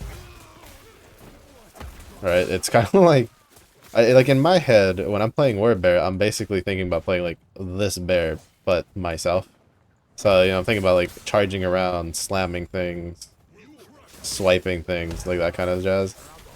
And at least like most of the builds I ever saw with Werebear that actually seemed like usable, it was using the Werebear form to regain mana was one way. Actually, even then, I think for a while they stopped using Werebear form, and then they just used Spriggan form. Oh no, I think it was because through Druid you had a way to like make it where it would refund all of your mana. I don't remember why. I remember like Werebear was the form. Cause like what you would do is you would just cast like a shit ton of tornadoes. Or some, I forget like what the exact was. No, I think it was it tornado or was it avalanche? No, it couldn't be avalanche because avalanche is locked over here. I don't know, I've seen a couple different ones for the shifting. I've seen some that use like Werebear form, where you shift into Werebear form, then you shift back out to have like full mana. To then go back to casting stuff. Like, I don't know, it was a weird build. I saw it and I was like, I'm good. Not really what I want. I don't know if they, I think, I'd like for them to kind of look at Werebear again. I think, for Druid, the only form I've seen that people play is Spriggan form. Apparently Spriggan has some pretty, like the Spriggan form has some pretty good builds for it. And,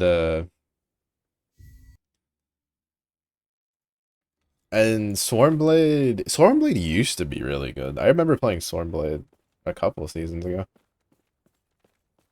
That was really strong. Cleared a lot of stuff, had a lot of good single target, had a lot of good AoE. Had a lot of movement going through. Werebear's always kind of been like just there. Speaking of allergy scratching. There he goes. I'll probably grab a wipe after stream and just preemptively give him a pre-sleep moisturizing wipe. Don't be eyeballing my bed like that. You have 2 beds in the entire room to lay down. At any cost. Stop it.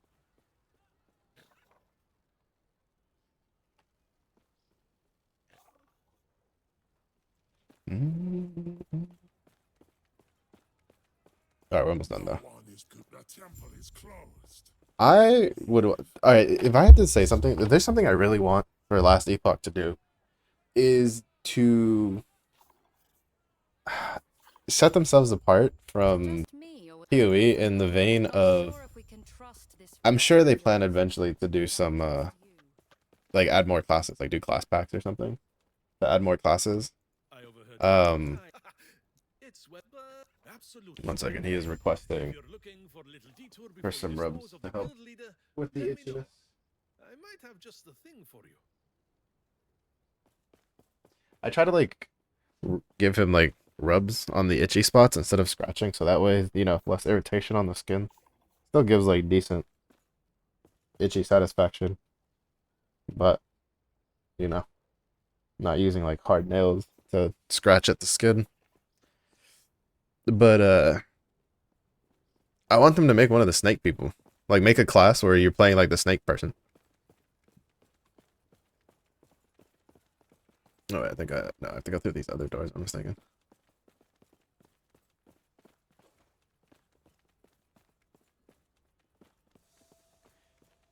Because honestly, I would say that the only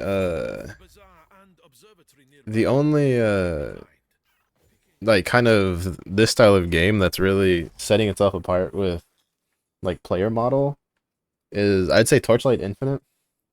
Because I think Torchlight Infinite has like a mermaid. But I mean, to be fair, most of their stuff is still humanoid too. Like, but it's like I want to see. To be fair, it's also a bit of a nightmare because of the fact that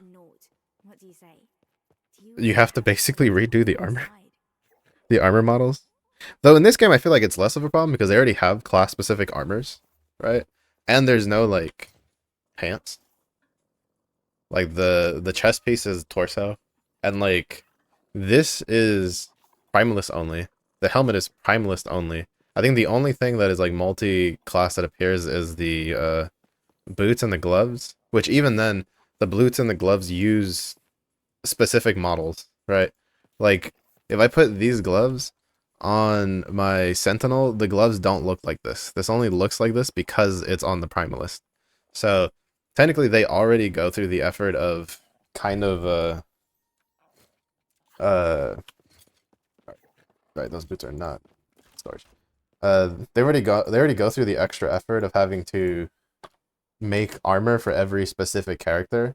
I feel like they should take this opportunity and just introduce like stuff that other games don't. Like for instance, like Last Epoch, or not Last Epoch. This is Last Epoch. Like Path of Exile won't do it because Path of Exile, the armor looks the same on every class as long as they can wear it, right?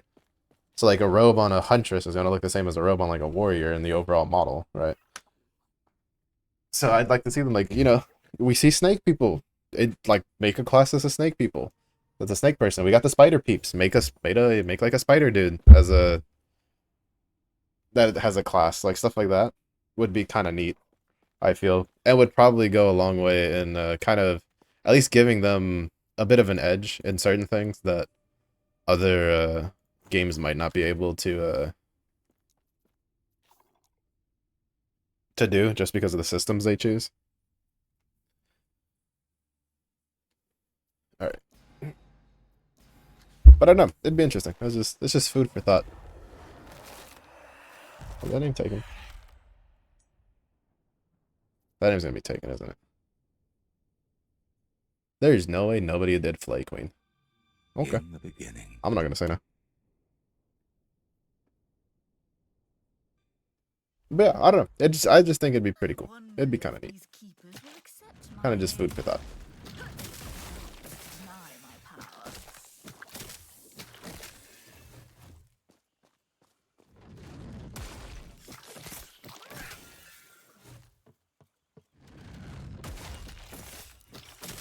The only issue is like the biggest reason I don't know if they'll do blast packs is, to be fair, it's like an easy way to make extra money. He wishes to destroy us and steal Atera's legacy. Because, you know, it's a new class. People will buy it. Who are curious. I mean, it's probably what made Diablo 3 have like extra money for a while. After they basically gave up on the expansion thing, is like, well, we will sell the Necromancer. And people will buy that because it's a class. And they want to play the new class because they get bored of what's available.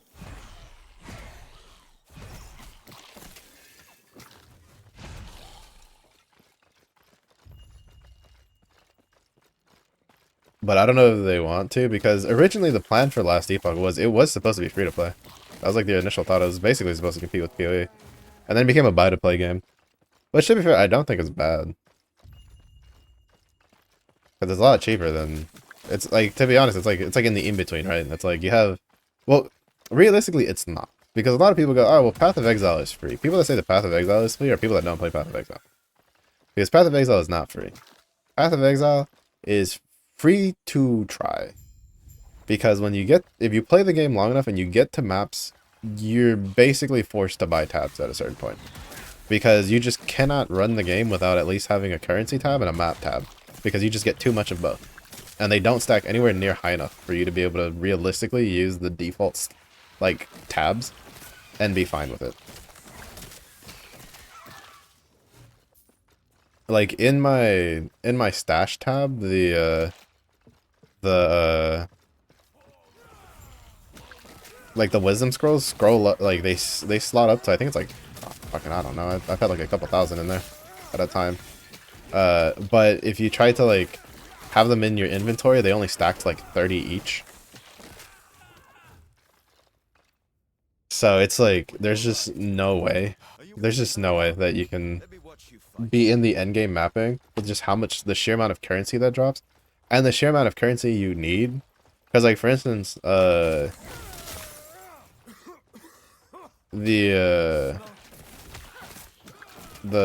say you wanted to do like a 6th link, right? You're gonna need probably a couple hundred fusings if you're not like extremely lucky. Usually the crafting prices for doing stuff is the average, I think is what they said. Like the average chance to get it. Like on average how much of that currency you'd have to spend to get what you're trying to get. And I'm thinking to craft the 6th link, I think it's like 1600 like orbs of fusing. I think for the most part I've seen people go from like a couple hundred to like 1,000 to get a 6th link. Yeah, orbs of fusings I'm thinking stack to 20. So let's say it takes you like 500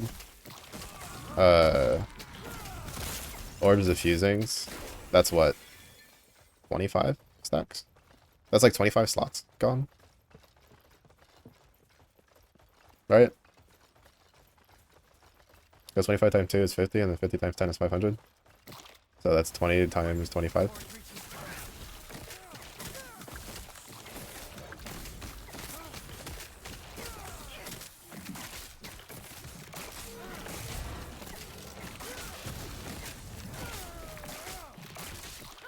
So it's just like, and that's for like one item.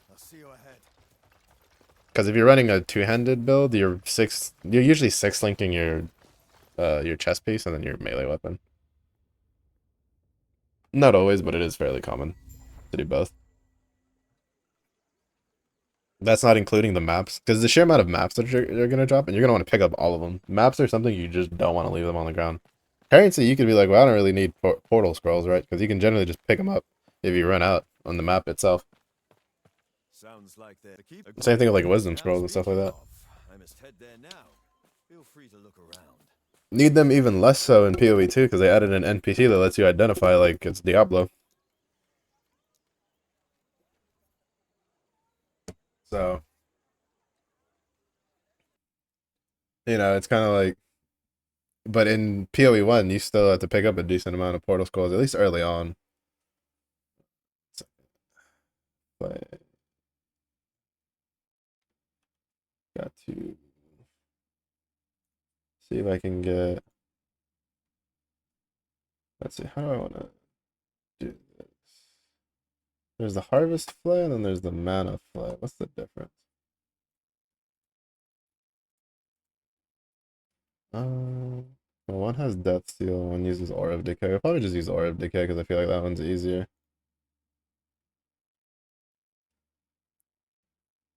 Yeah, I think the mana one requires. Oh no, the mana one is the one that only needs the boots. Oh wait, no, yeah, the mana. No, the mana one requires multiple builds. There are multiple uniques. Need 800 plus max mana. An Executioner's Tithe. Grasp of the Blood Mages we have. 2 Phantom Grips, which we have 1 of. Oh, to be fair, oh, actually I could re-unlock that 1 slot and put it back in there for the accessories. Alright, so we'll do the Harvest Flay. We don't have, like, the dagger that they want, but it'll be fine. We'll get it eventually. We'll just make do.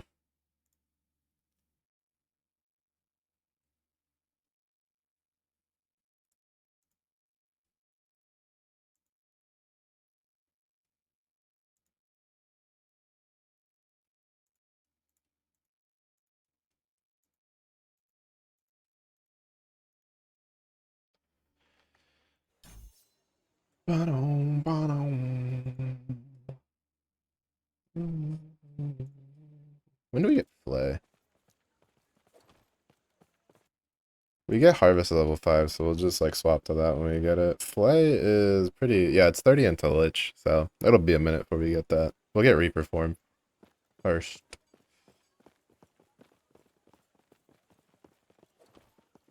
I have spun with my fellow acolyte.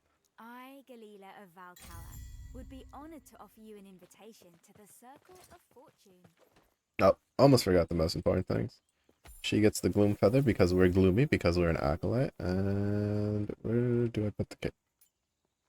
That's character effects. Oh, there it is. Purple. Because we are Sedge. Grail was just not you even could they do this, and our alliance is secure. Alright, and then once we get to level 49, we'll get a pretty decent DPS boost. Maybe we'll get that 1 dagger along the way too.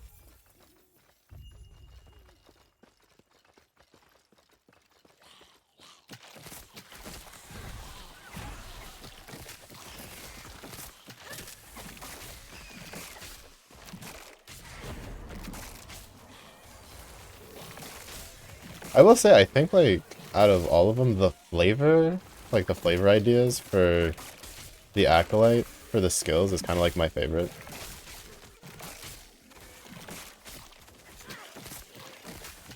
Or at least it's probably, like, the skill that has the most, like, flavor that I like. Like, for instance, the Wandering Spirits, it's like, you kind of allow them to show up on this side of the world, and then they deal damage to things that they hit.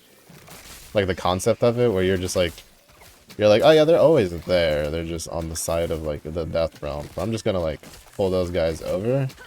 So now everybody can deal with them but me.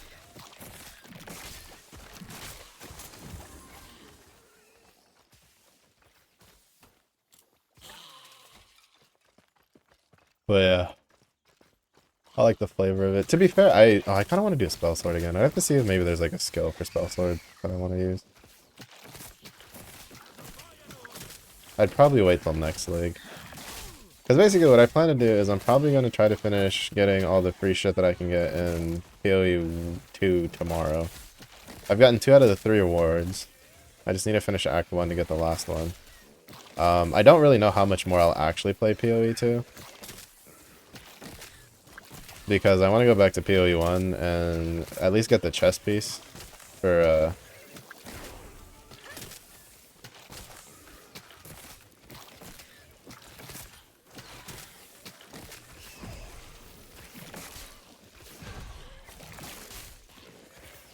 for the, get the chest piece from the, season challenges done.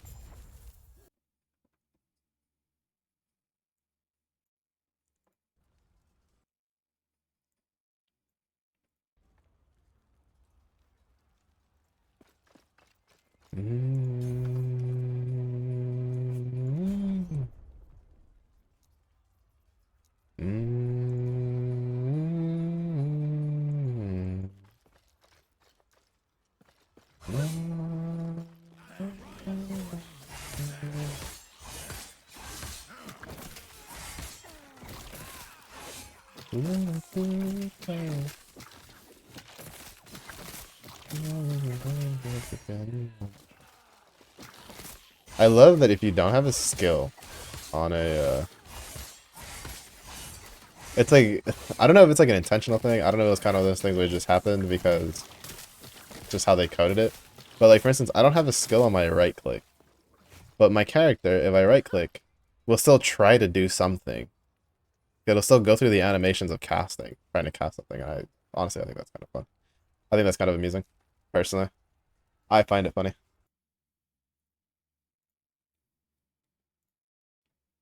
Uh, 34 points. God damn, that's insane.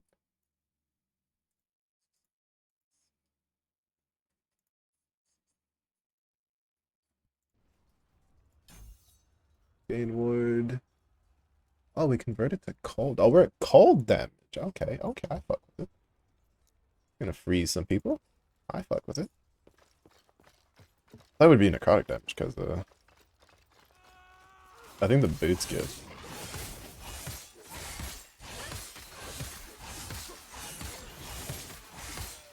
I thought I had war game. Oh, it hits a cursed enemy. I need to unlock. I think Bone Curse is next. No? Yeah, Bone Curse is level 7.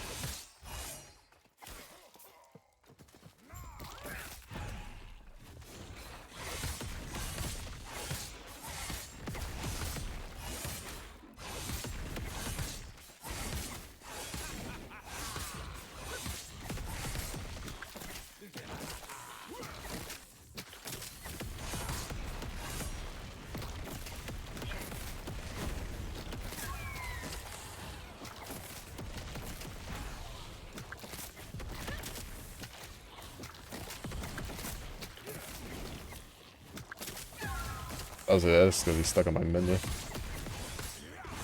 I kind of wish I could have 3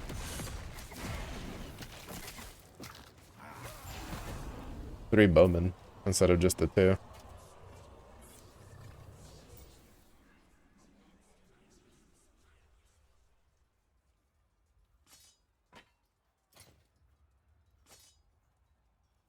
Oh, that's +9. Oh, this is also +9. We have 2 crit chance on it.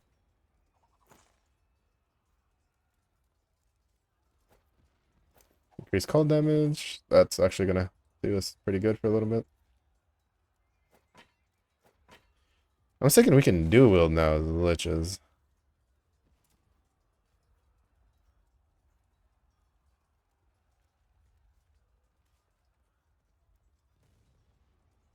I think that was like one of the changes now. Or is that always a thing? Yeah, you can dual wield melee weapons by equipping a dagger and an axe in your offhand. That'll be fun. But that takes so far to get into though. Holy shit, we're gonna be running around with like an offhand focus or something. Oh, actually we might just be running around with like a two-handed axe instead. To be honest. Actually. Yeah. We're just probably gonna be running around with a two-hander until we hit that.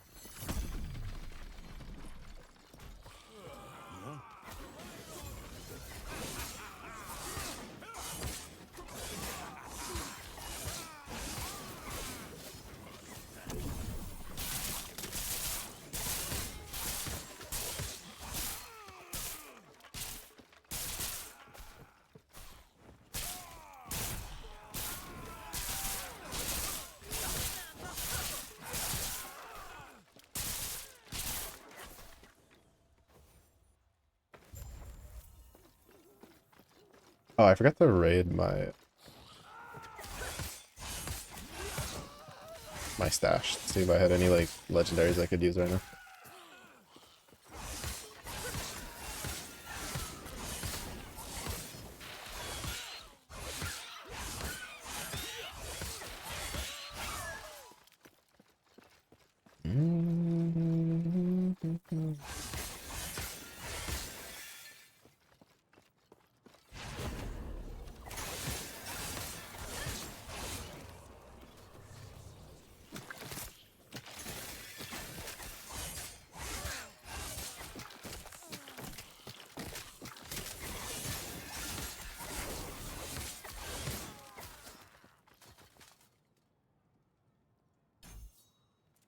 I still can't believe Flay Queen wasn't taken.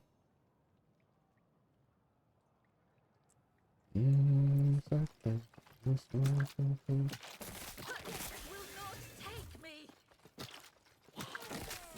was gonna say it doesn't do verticals. It does do verticals. Hack it, fucking nerds.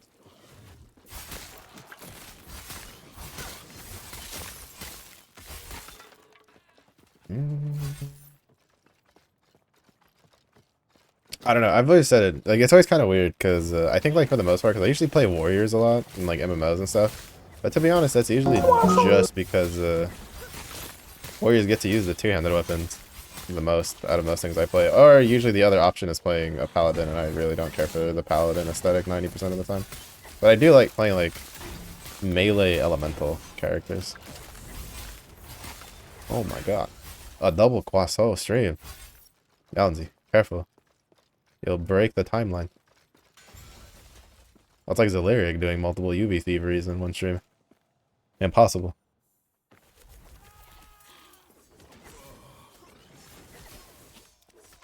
Shoot.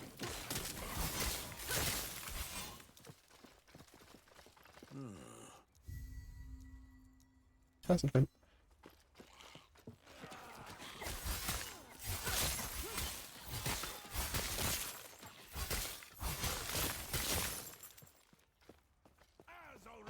I like it. Me likes the freezing. How do I like my enemies on the rocks? I like my enemies like I like my orange juice on the... Actually, I don't like tasting my orange juice, if I'm honest. I keep trying to right click to like Fury Leap, but... Hippity hoppity, you are you is my property. No. I must flay. And to flay, I need my UVs. Out there.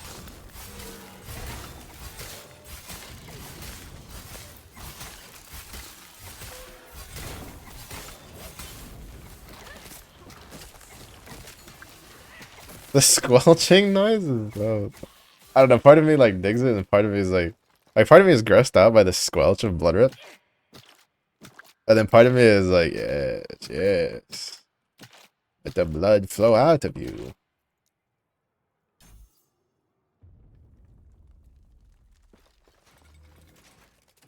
Wait, doesn't that apply to debuff?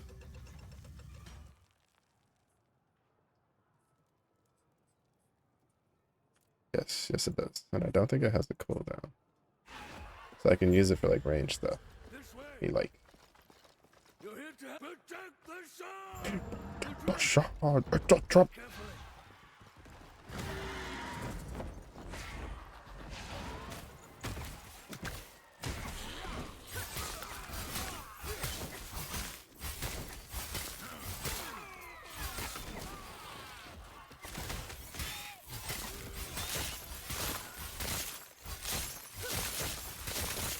That's so satisfying.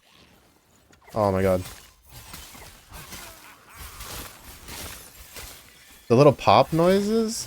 That's such a satisfying noise to hear from the ice. From the frozen slap. So, oh my god.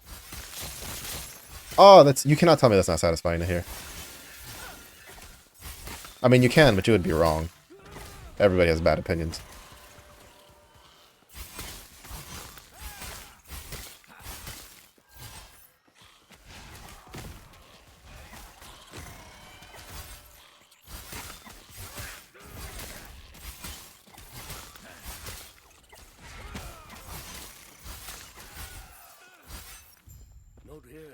It isn't safe. We'll reconvene outside. That dog is so First, spoiled. we've reinforced. He gets tired of laying in one bed, he just goes to his other bed. I'll tell you what. Let's get out of here first, and then I'll explain. When he gets tired of those, he's got premium carpet selection. Hardly worth it if you don't know why Orion is. I don't know lie though, I think I still would rather use the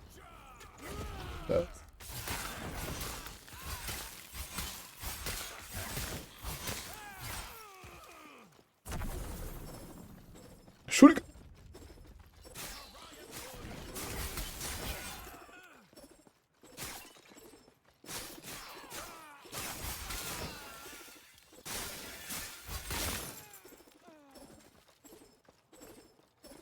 Alright.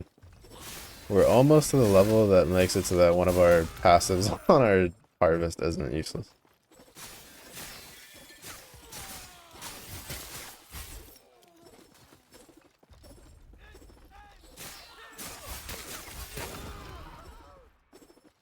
So I think the big thing is I don't think I'll have a two-hander unique that this build can use. I mean, like I have the two-hander unique for like companion stuff or primos, but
I do like how the shrines kind of get benefits from what you build. So like we have high intelligence, and I'm thinking that is buffing the storm strike lightning bolts.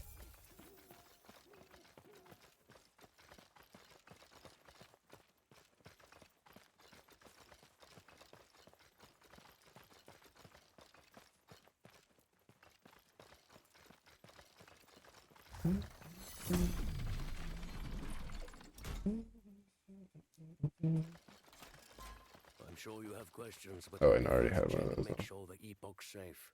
I should leave that on. We won't use blood rip for very much, but alright. You guys talk it out. I'll be over here grabbing stuff. Don't mind me.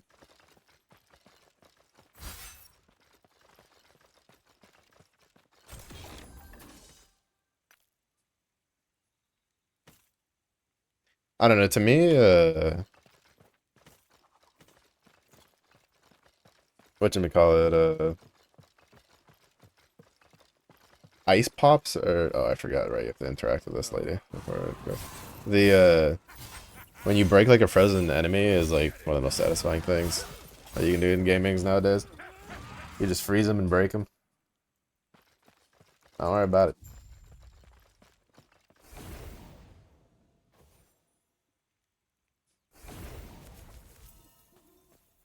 Eterra's blessing. Prayers be with you.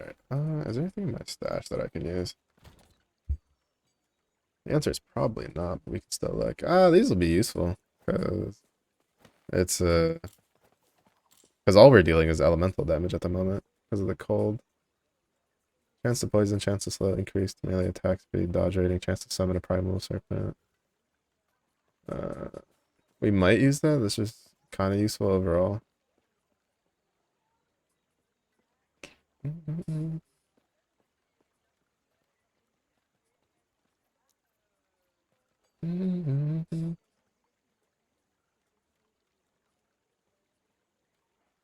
Because we can use this on this character. We'll just stack a bunch of necrotic resistance on stuff.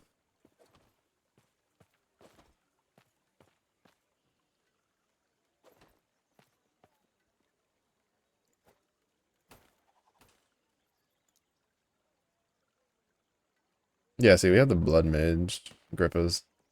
If we ever end up doing the other more expensive build. Oh. Mm. When you kill an enemy, it has 38% chance to explode with Primordial Blood, dealing physical damage to others around it. Primordial Blood gains 42% chance to inflict bleed on hit per stack of bleed on the enemy killed. I wonder if I can use that in a build.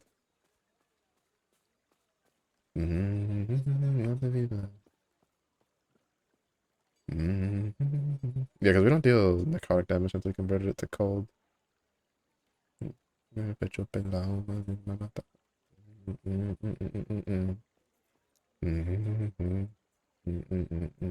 Even I think we do poison towards the end.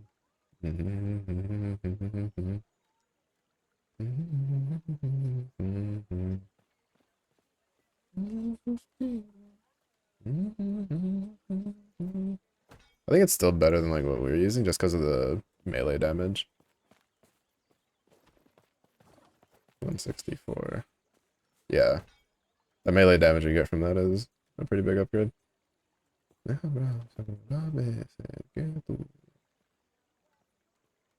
it's either that or we do this. It's 150. That's actually like pretty close. But that's like 150 and then we can put the shield on.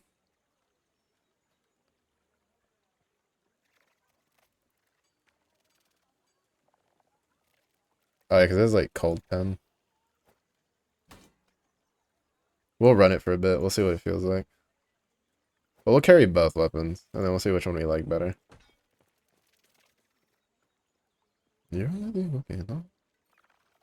Oh yeah, this one, this dagger tooth one.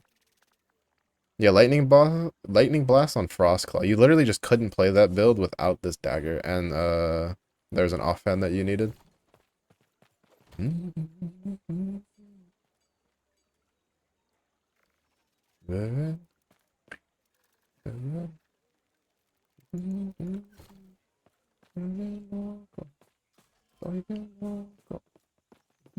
Everything okay? What that we deck? Are you stay safe, stay alive, and bring both us back. Wait, hold up. Before we continue, we talk.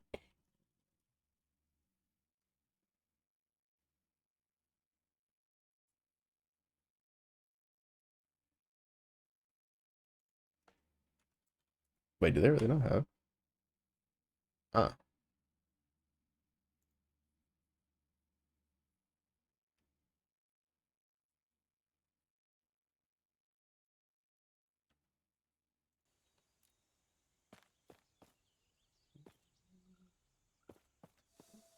I wish I could move like the clock down. That's what I was trying to see. I think there's a way to move the position for the end game clock. I was doubtful, but I was curious.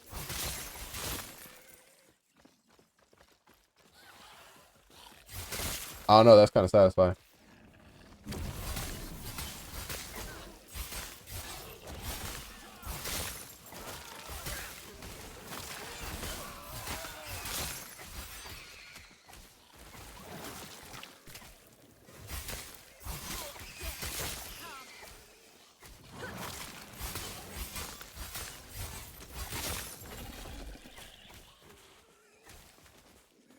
I think this sword's gonna be it until we get something else.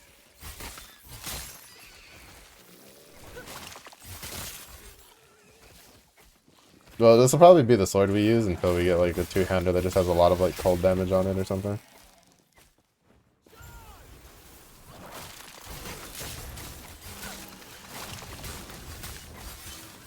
Because that cold penetration is like, it's gonna be really hard to replace that anytime soon. Like, that's really good.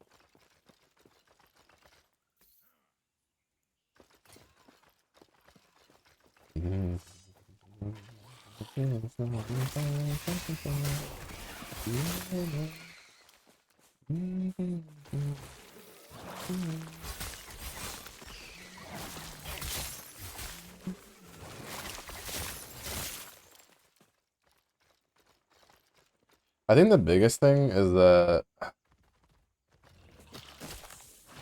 we don't really have anything else that we have access to at the moment that we're going to keep. Oh, speaking of that, what does ours have? Maybe some resistance, but that's fine. Because for skills, yeah. Oh, I guess, oh, body transplant, which I think we get access to in a level.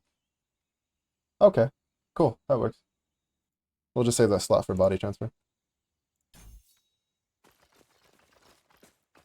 Because I think that when you're in Reaper Shroud, you use body transfer for one of the skills. Or at least it uses the tree.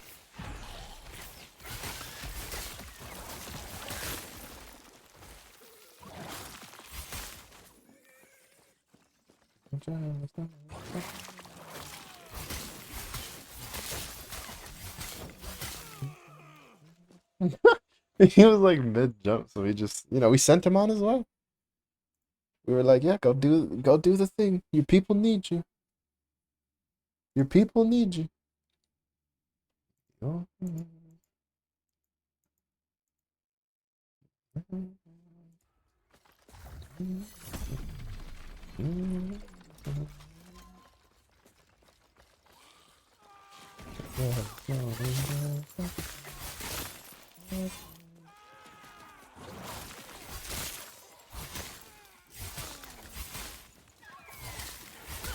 Yeah, because I was gonna just do it on the bone curse. But we couldn't find anything.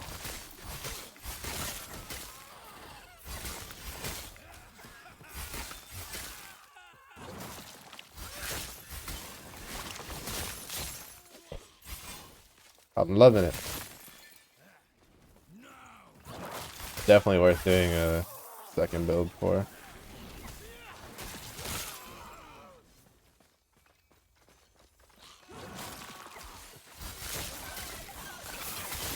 I still don't think I have like do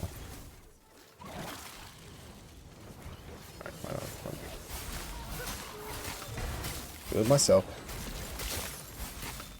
I still don't think I have like a specific league start build that I like to do yet though. Like for instance in Path of Exile, right? My comfort pick is just doing Slam Chieftain, Slam Juggernaut.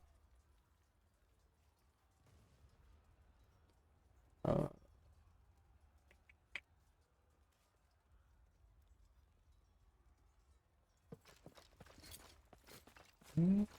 oh wait, right, there's the chest here.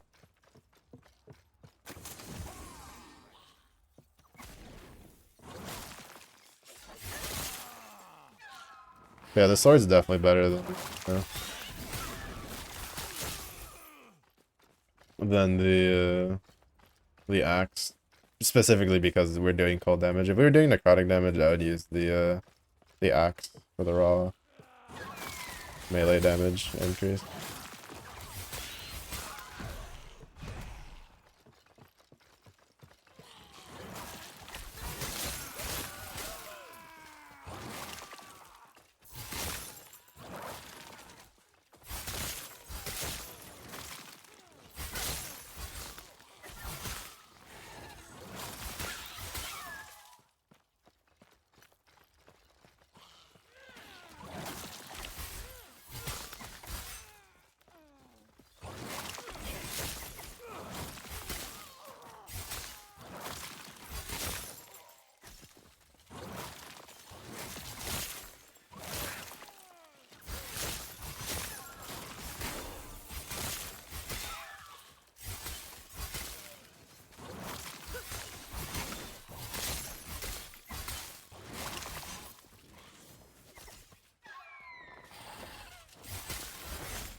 There, 1 point there, put a bunch of points into that.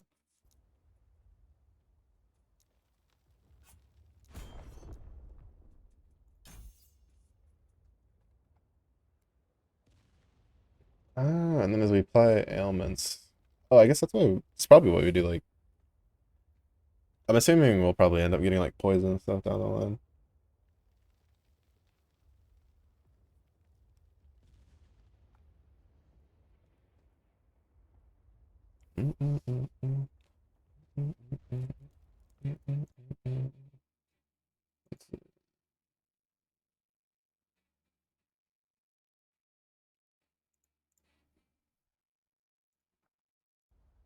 So we put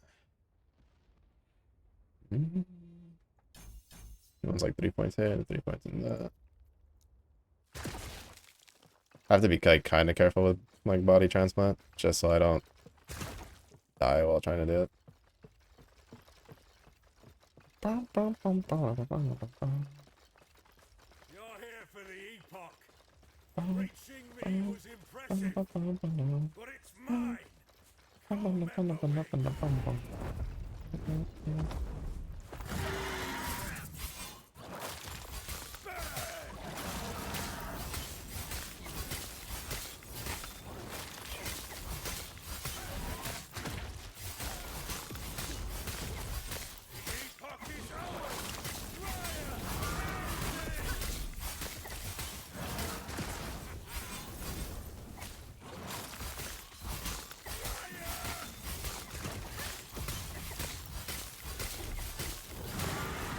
Honestly, that went a lot smoother than I was expecting.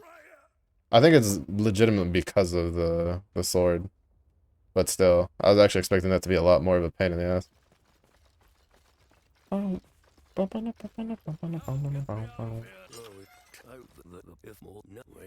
I forget, can you make Bone Curse be an aura? I must reach Lena at once.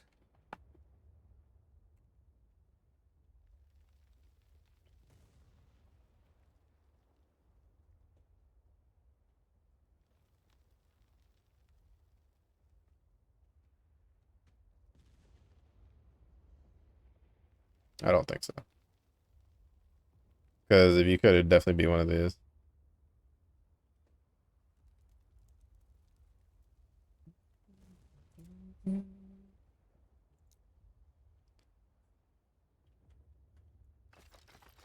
Oh, which, speaking of, let's head back to me. I must reach Lena at once. Yeah, I don't know what it is. Around this time of... Well, it's a little earlier this time than it was before. Yesterday, he pretty much, like, was passed out the whole time until about, like, 1 a.m. But he's having some itchiness now.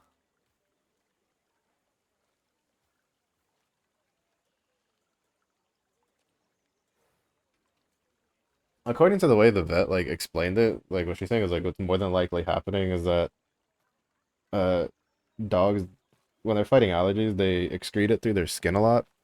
So what is probably, like, what's more than likely happening, if it is allergies, which we're assuming it is, because they did blood work, they checked them, I've checked them, there's no fleas or anything like that. So that's not an issue. So they're like, the only thing it can really be is allergies, honestly. And, what they say is that, like, the side he's laying down on is probably, like, what's happening is that since he's laying on it, it's not, like, breathing or anything. So then it gets to a point where he has to itch it, because all the, like, it's not going to be, like, we can't feel it, but he's, like, it's definitely getting to, like, skin level, because that's just how dogs work. I don't know the exact science behind it. I'm not the vet. But basically, this is how it is. We have him on allergy med stuff. But it kind of helps because instead of him like having these like scratching attacks like all day, like throughout the whole day, he has them like every once in a while instead. So it's definitely working.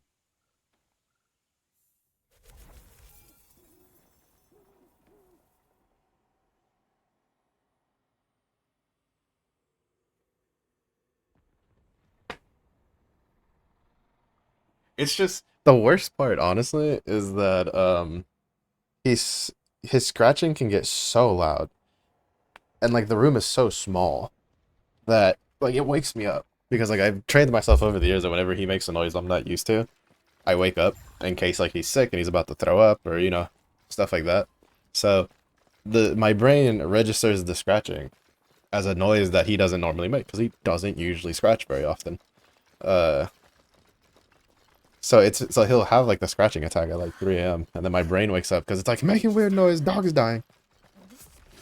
And then I wake up and he's just like scratching himself and I'm like, I try to go to sleep, but then he like continues scratching himself. And then it's like, oh my god, I'd like to sleep. And then my dog's probably also like, oh my god, me too. And then I look at him and I'm like, you sleep all day? What do you mean?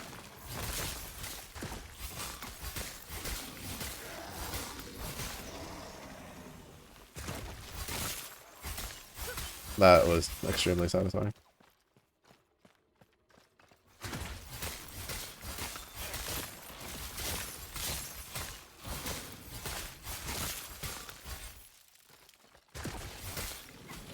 Oh. I might change farming stuff for the primal beast thing because of I want to save up for the dagger. There's a dagger that you can get that's a primal legendary that's really good. And who are you? I've seen like basically most builds I've seen is like if it uses a dagger, it uses that.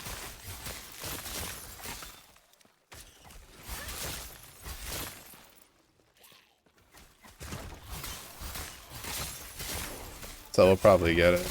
To be fair, even if I don't get it for this build, I think I still kind of want to do the shuriken build, which I didn't do last season. I think if I do, because I'll probably do one more build, like one more new character, which will more than likely be a rogue to do the shuriken build, because the shuriken build looked pretty fun. But we still need a couple more items. We have the dagger for it. But I'm thinking we need a, it's either an idol or...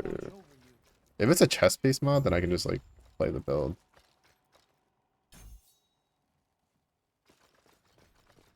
Ooh. The hell are these guys? Bone Golem, go! If I have to have a meat shield, I want it to look sick. I love the Bone Golem. I love the models in this game. Bro, the golem models in Path of Exile are some of the most underwhelming golem models I've ever seen. Honestly. It's like, ah yes, flaming rock on 2 legs. Ice cube on 2 legs. Actual rock on 2 legs. The only one that looks kind of cool is the carrion golem.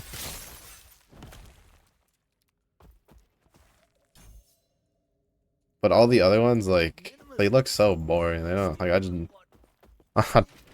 Because, like, this season, like, it's like, you either play, basically, Golemancer, because of the new Ascendancy node, or you play Forbidden Rite of Soul Sacrifice as, like, a witch, or you play it as a trickster. And I thought about doing the Golemancer builds, because they're very strong, and they're very, like, kind of, you can be very, like, lazy Papago with them. But, like, the golems just look so stupid. I hate the way those things look. So for them to be, like, my whole thing for a build, I'm like, they don't know. I'm like, no, you just don't look good enough. You don't pass the fit check, sorry.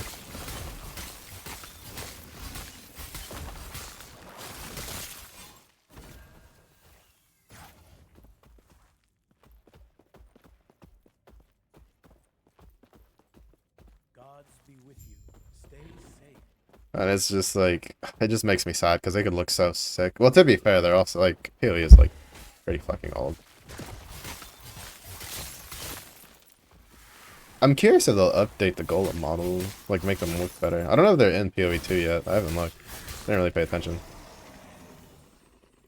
But if they aren't, I'm curious if they're going to like change the models to make them look cooler.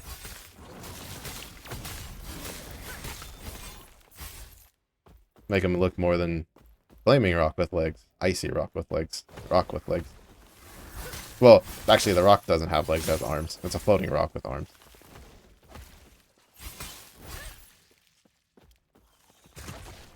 But the heralds are pretty cool though. Herald of Agony, you summon a scorpion. Herald of Purity, you summon 4 bros that run around with you.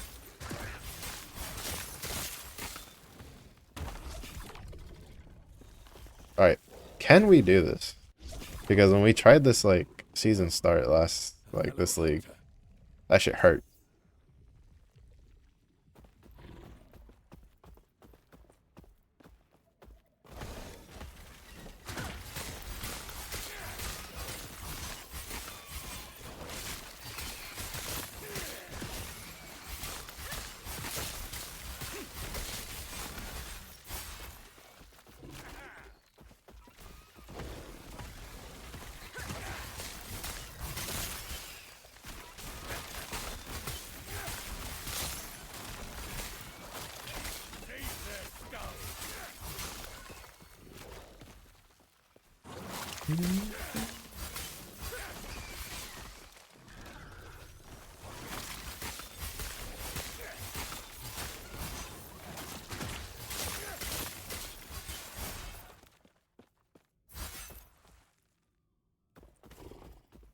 Yes, I think it has resistance, but we only have like 10% physical resistance, which is still better than 0.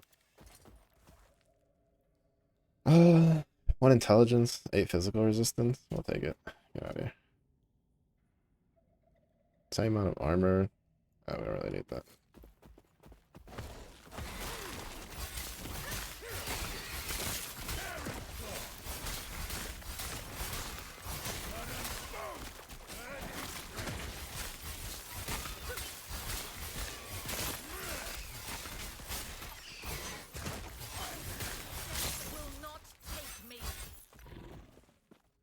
Oh. There's a chest.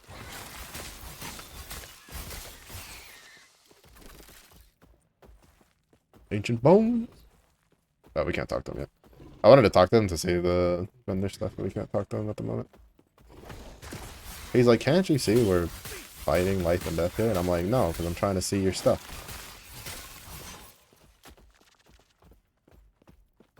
Okay, I have to remember that I'm not going to be one-shotting this dude.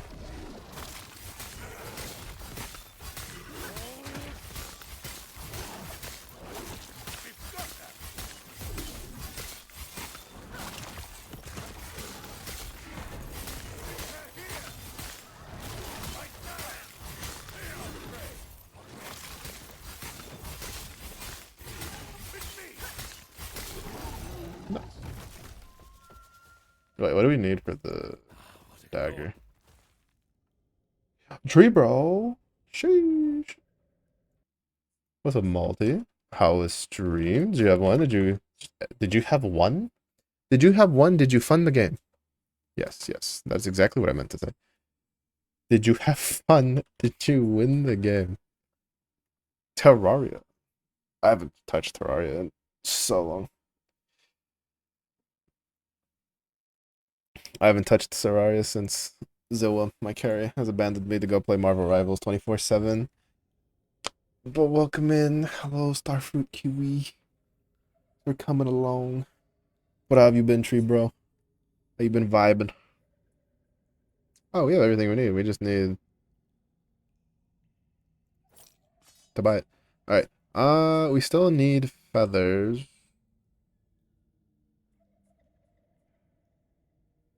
Alright, this we need fangs, so that's fine, which we needed more fangs anyway. And then we need feathers and we need more horns. What was the other thing I wanted to get? There's something else I wanted to get, but I can't recall what it is. So we shall get this, because it's also a rare melee weapon, which I'm done.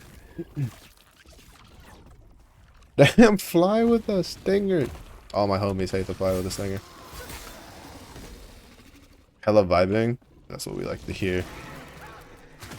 What we like to hear. Ow. Hey.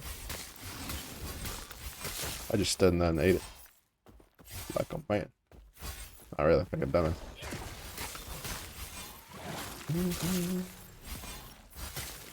I'm telling you.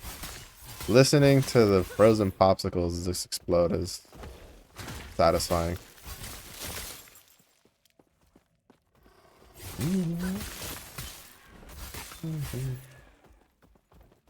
Oh, I see it. Put it like that. Hopefully I don't die while doing this. One-headed sips can't be stopped.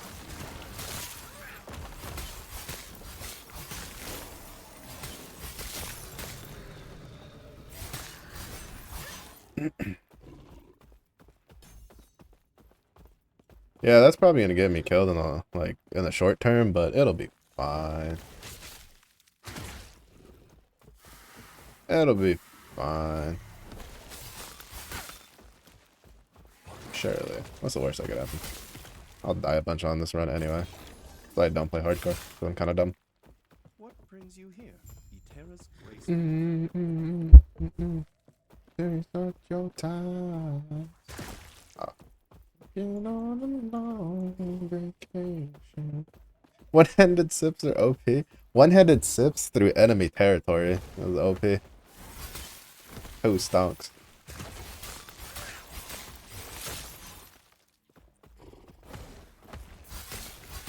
Oh. What was the other game I saw you play? Started lurking your streams whenever I'm not doing stuff. Oh, I think it was like the finals, I think? You're still playing? I remember you were playing something and you were running through buildings. With a sledgehammer. I think that was the finals, right? Oop. No touching. Finals? Yeah, how's that been going? Still play much?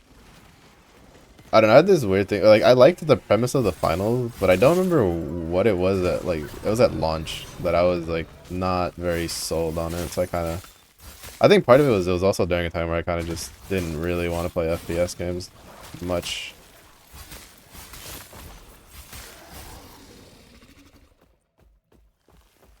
Gonna be doing it again tomorrow. Sheesh. Establishing dominance.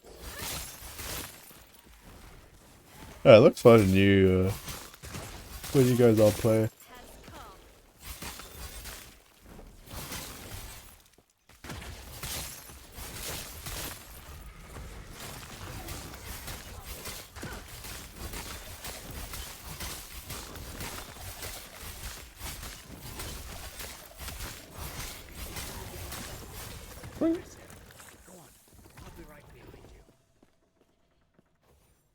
Has a good rep to it right now. It's fun to just hang out and shoot people.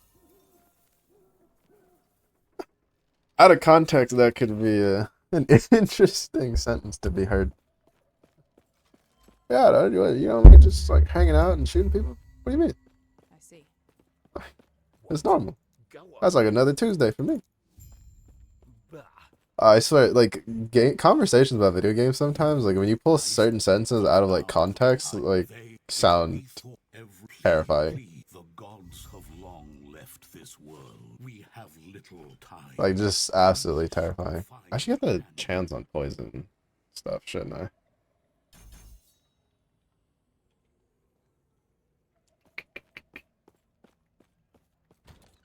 My chance on poison relics. Okay. We'll keep the void resistance one for now. But oh, have you seen Blue Protocol, Malte?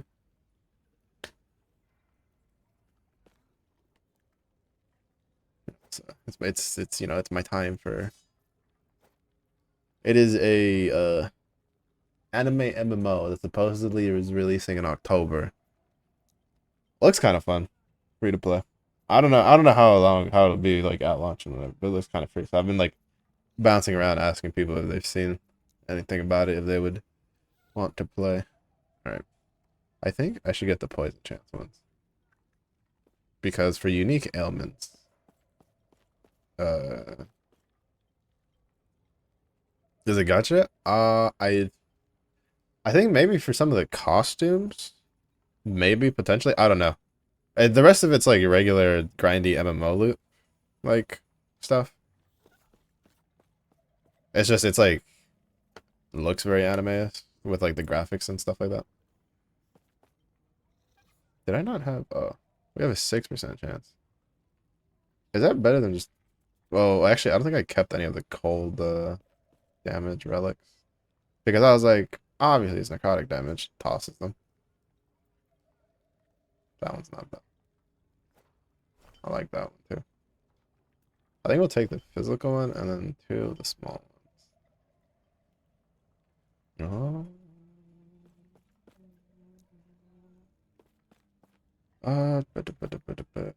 I don't think we have. Yeah, I threw out the cold ones because I didn't realize that this build uses. We changed it to cold damage. That's a bit unfortunate.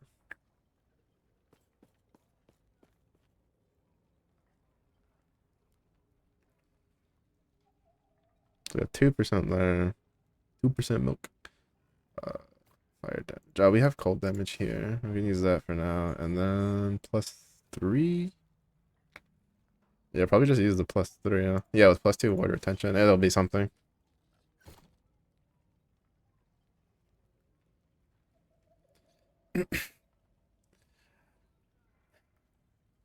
Just, no, you think in September you wanted to try to challenge yourself? See if you can stream each day? It was just an hour or two? Pretty good. Is there like a specific reason why, or is it just something you just want to do? Be more interactive, spend more time chatting. Just cause? That's fair. Yeah.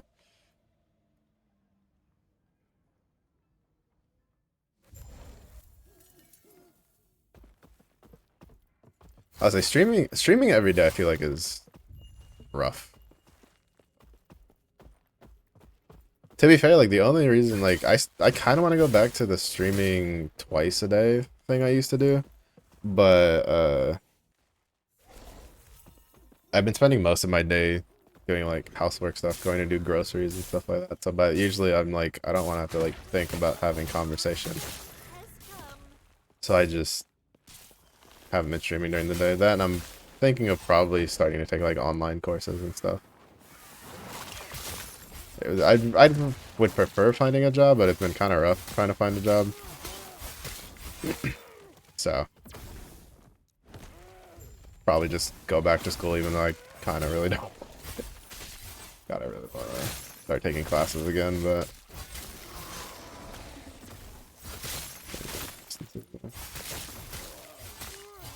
what you gotta do, what you gotta do. I haven't streamed forever, I've been stuck in the mud. That's a mood. That is a mood. I will say that, I don't know, I guess like my suggestion would be kind of like, do you have a backlog of games that you really want to work through? Like, stuff like that. That's kind of what helps me, kind of continue my streaming pace. On top of the fact that like I've built up a decent routine. I mean, even though every once in a while I still take like a night off or something if I gotta get up early the next day or just not really feeling it or I'm sick or whatever. But pre-planning like what you want to do is really helpful in reality. Like that's kind of like one of the big things is like the other day I did you know, I kind of just went through my backlog of games and be like, what do I want to play? So I have like a list of games so that way if I hit a point where I'm like, well, I don't want to really like stream any, like I want to stream something, but I don't know what. And a lot of times when you get in that rut, it kind of like keeps you from streaming. So it's like I kind of have it like planned out. And then it also helps when I play games like this that have like seasons where they introduce new content. I'm gonna level in Monster Hunter Rise. Oh. I do need to... Rise is one of the games, Monster Hunters, I need to go back to finish killing all the stuff. I think there's like 3 monsters I never finished killing, but I just have not been in the mood for a Monster Hunter game in so long, honestly. It's so weird. Like, Wilds, I haven't even killed Legiacrus in Wilds yet. Because I've just been like, it's there. I think part of it is like the end game grind in Wilds kind of just doesn't really call my attention.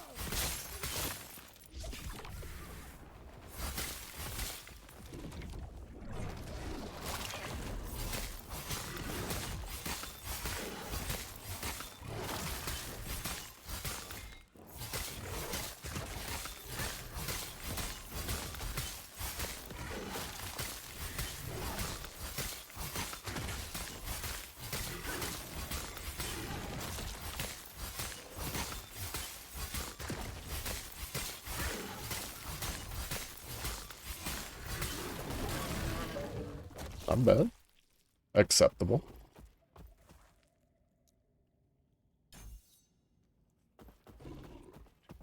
That's how it feels a lot of the time. You enjoy playing with others, finding a game to play yourself is tricky. So we can fix that as well. Oh, I guess that's fair. Yeah. It's relatively amusing because I feel like I gave people the sensation that I enjoy playing games with people more than playing solo when I first started streaming, because I did a lot of collabs. Like, right, like I'd like reach out to the person, be like, hey, and then usually if I found like a game that we play together, I'd like, hey, you want to play this? And then I'd have like a lot of collabs going. But realistically, part of that was just because the reason I got into streaming was to, you know, I really don't go out of the house, like much of it all. Stranger danger, socializing, disgusting. Well, not really, just stranger danger. Don't really have much of a reason. Like I go out for like necessities, right? Like get groceries, do stuff, like go buy things, go help my parents move stuff like that. But like socializing wise, so like the reason I was like collabing so much was because the whole reason I got into streaming was to talk to people. But for me, like I don't really have that issue because it's like I guess like that's probably part of the reason where my disconnect with other people, because I'm just like I enjoy playing like by myself. Mostly because it's like what I've always done. When I was younger, I didn't really have a whole lot of people to play with. Partially due to moving, but also partially due to just I don't know. I didn't really play a lot of the games that other people had. Like I'd play games like Monster Hunter, which at the time was the wow. We went through this faster than the other one. I actually don't know how much of it is the sword, to be honest, because I feel like the skill just deals a lot of damage. So that's why I find it like interesting, I guess, to pick other people's brains who kind of aren't the same, you know. Because there's definitely people I know that they just don't like streaming if they don't have people to play with. And I'm just like, tilt head, interesting. Like, because, I don't know. I have like so many single player games I enjoy playing.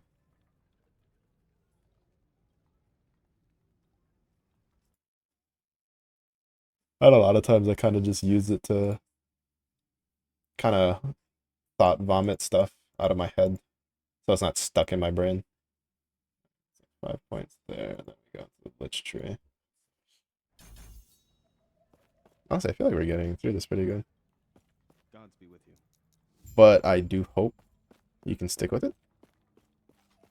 I use it as an excuse to talk to others as well. Yeah, I feel like for the most part, like, a lot of people kind of get into... Oh, wait, right, wrong door. A lot of people get into streaming for the sociability of it. Because it's just, like, being able to talk is nice. Like, get your thoughts outside of your head. Well, at least the ones that are, like, Twitch allowed. We don't talk about these other stuff. People out in your head by yourself. Just have, yeah. I mean, that's kind of common. Because a lot of times, oftentimes people feel that voicing it is causing, kind of, I'm kind of blanking on the term. I guess, like, it makes it inconvenient for people around them. I don't know, I grew up, like, my mom was the type that she would, like, as soon as me or my brother were acting weird, she'd be like, what? Spit it out. Spit it out. Even if it was, like, something really dumb. She would just be like, spit it out, I don't care. Like, it's better than having you sit there looking like a fucking duck. Grunting at everything. It's like, well, that's food. Ooh, another. That one's actually really good. I don't think we'll end up using that one, but hold on to it. But yeah. Because for me, it's like... When I get stuck on a problem, I tend to talk out loud. Like, I tend to, like, voice my thought process a lot. When I'm alone, like, by myself. So it was kind of easy to kind of, like, condition myself for streaming to be like, well, I'll just keep doing what I normally do. Which is pretend nobody's here while I'm thinking. To be fair, though, as we've discovered, sometimes I don't think. So, you know? Plenty of times, I don't even know how many times, I think in the last, like, month, I'll, like, start a sentence, or I'll start a topic, and I'll get, like, 3 sentences in, and then I just will completely forget what the hell we were talking about. And I'll just be like, I'll be like, I don't know what we're talking about, so now we're gonna talk about something else. I could always, like, you know, I guess I could always, like, look at the VOD, but I'm just, like, too lazy to go through all that work.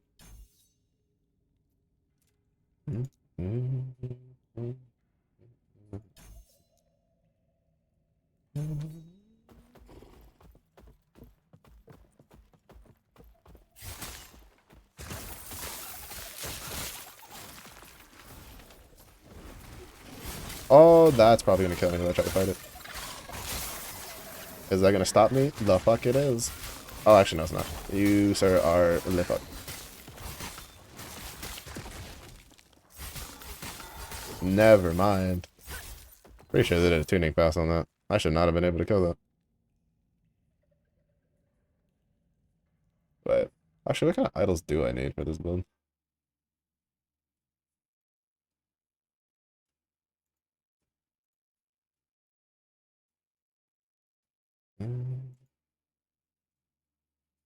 Word per second. Okay. Increase damage over time, damage over time. Resistances. Resistances. Okay. Alright. Simple stuff.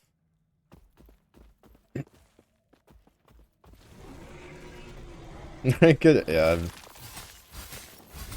always tend to the app a lot. I don't know, my brain never turns off.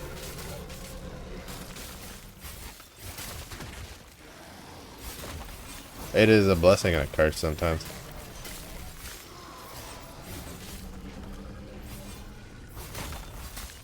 There's always something going on in my head.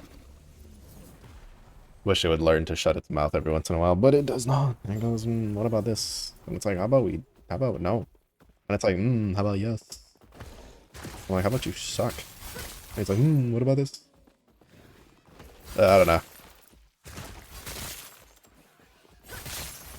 To be fair though, there are times where I'm just like, I don't really got much to talk about.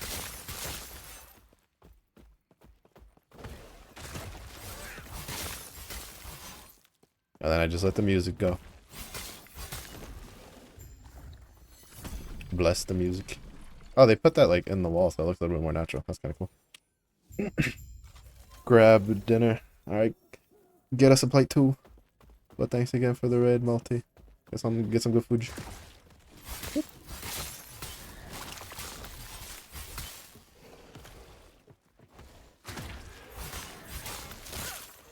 Good chicken. Oh, let's go. I never say no to chicken. Like tomorrow we gotta cook some chicken wings. I'm excited. My mom has a very like simple way of making wings, like on the stove, and I'll eat the whole thing if I'm not careful.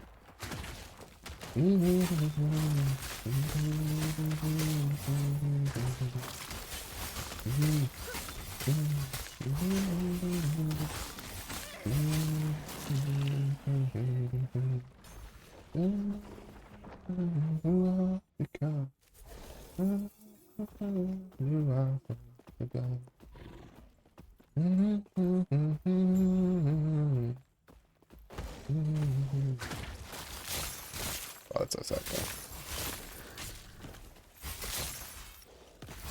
Visually and just like audibly, it's so satisfying to watch these little things like just explode.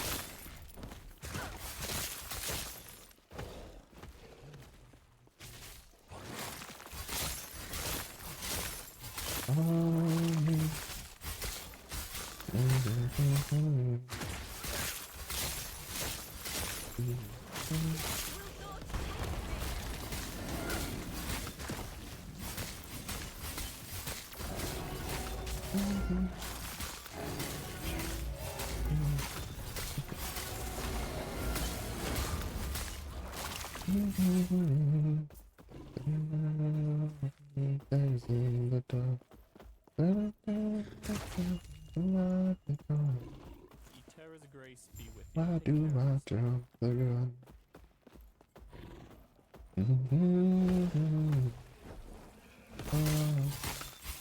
I like how like the title for this stream is like lazy bear farming, but we're playing Acolyte because I was too lazy to change the title because I wasn't expecting to get the boots.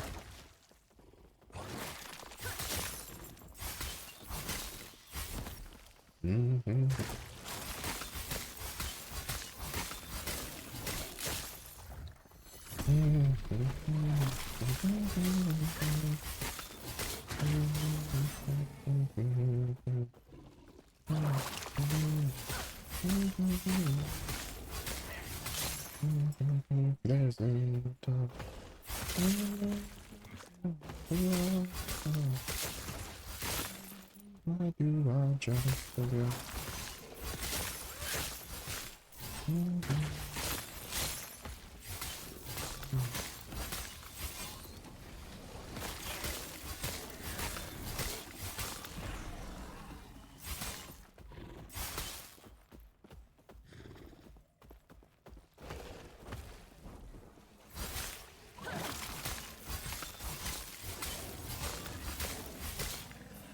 Honestly, part of me wants to buy Titan Quest 2 now. But I also have like way too many fucking games. I need to not. It's already bad enough I plan on getting the 2 Guild Wars expansions. Too many fucking games to play, bro. I have too many games and then I'm like out here grabbing gacha games to play. Like, Jesus Christ. Me, Mello, this is the year you get your life together. Also me, proceeds to do everything but that. Do as I say, not as I do.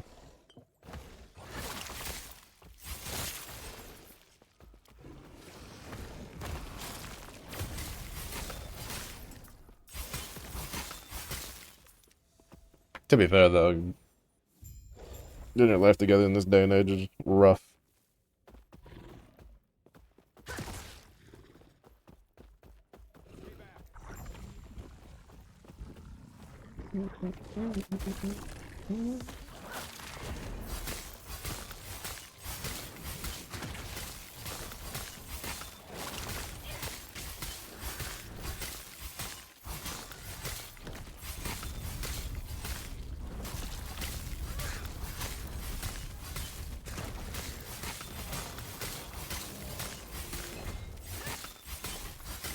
I can freeze boss with that shit.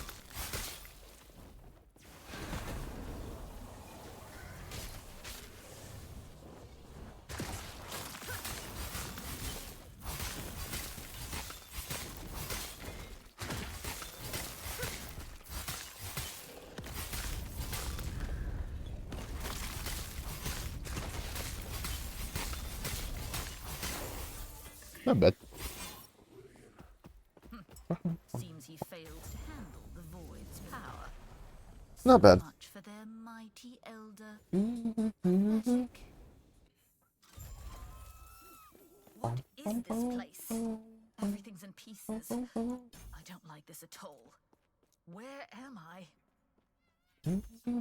You seem a little. This is.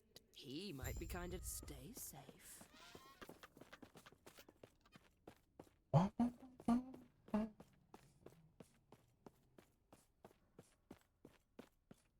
Oh, right, that was the other thing I didn't like. That was the other thing I didn't like about the in-game clock here. They have it attached to the minimap, so if you do the overlay, you can't, you don't see the time, the clock. And I tend to always play with the overlay up. I see your we will meet again. I don't remember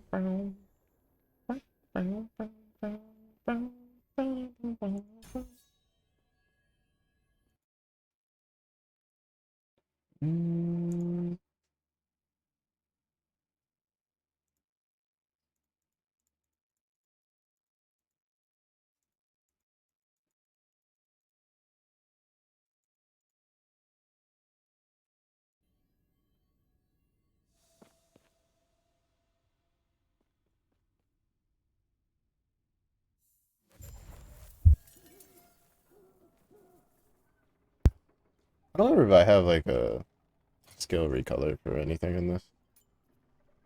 No. Ah, yes. I could have made my rip blood blue. I think that's the only one.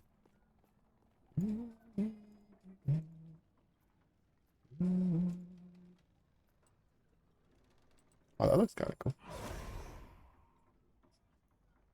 Matron of Death. Oh, you can give your Reaper form Wooba. Deadly Wooba. Why you thank you. There is an old passage to the surface. Stay safe. Greetings. Do not dwell. May a tear smile upon you.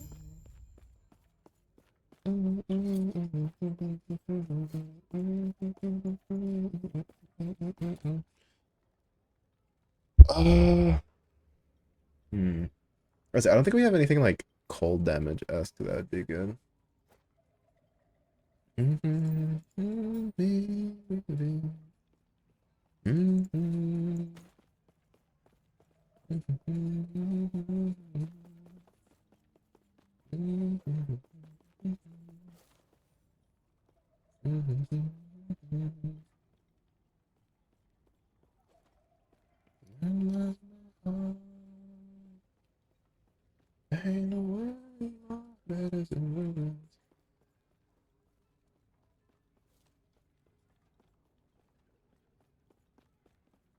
Oh, should I try these?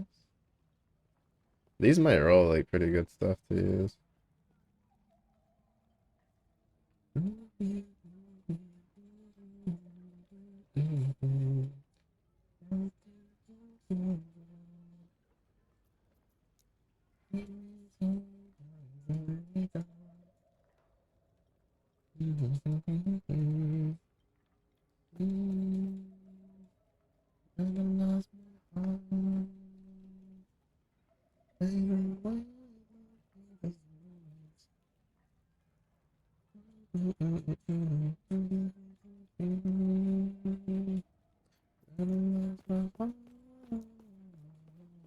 I can't use this like level 16. At that point I can dual wield, so not really a big deal.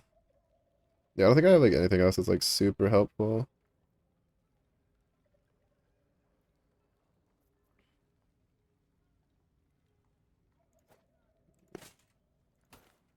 We'll go through some of the boots to see if they give us something, if some of them roll something useful, because the movement speed is also pretty nice.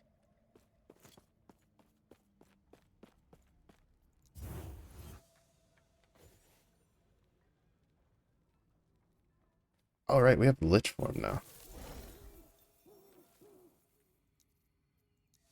Or Reaper form, whatever the fuck it's called.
It's the investigate their base mode. To be honest, I probably should just save that to get that, but it's fine.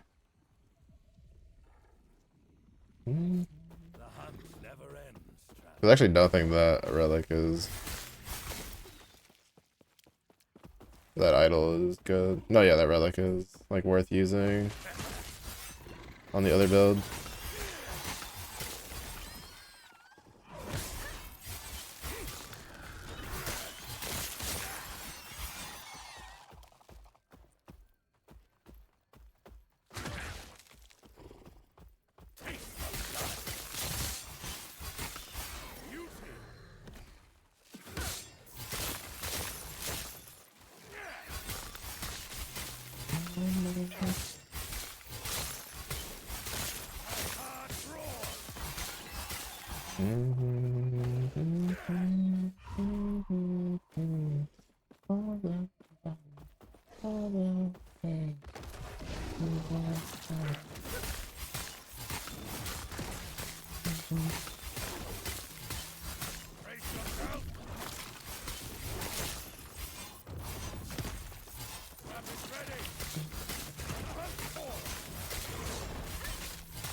Yeah, definitely lacking a bit on the damage, but it's still pretty feasible.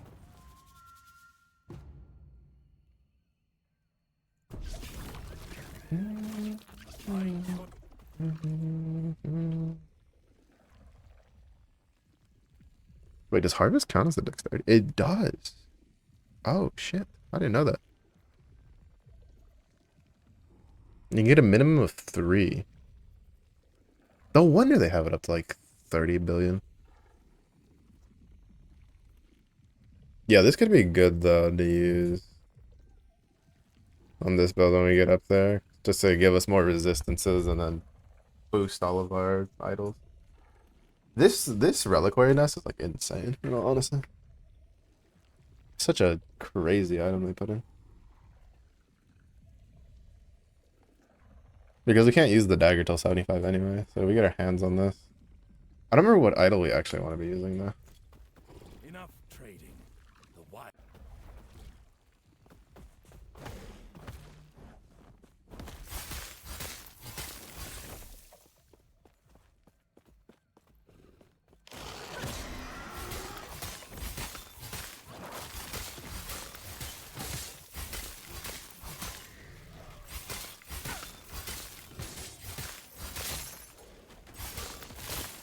Oh, that does use the...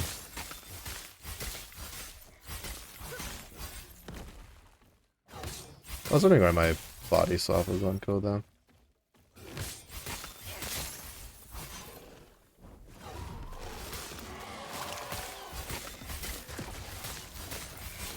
Because the Reaper dash uses it.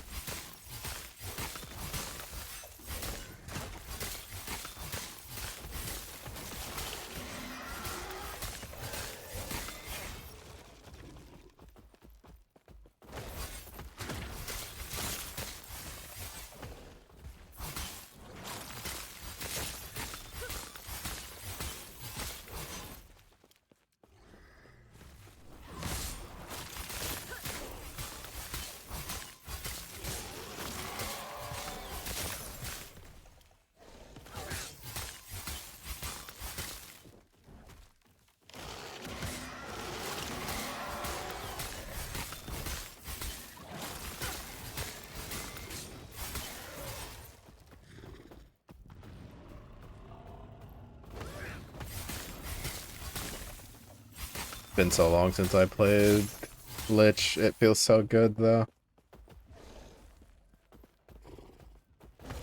It feels so much better. Lich before was like so rough for leveling. Because Harvest didn't deal a whole lot of damage until you got to like towards endgame and got better items.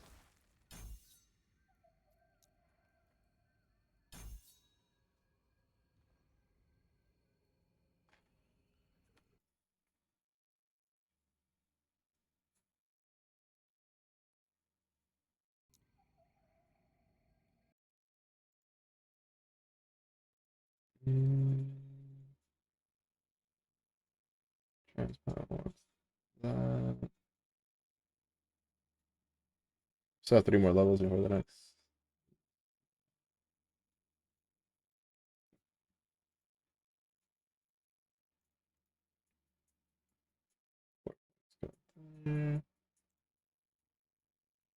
Reset this.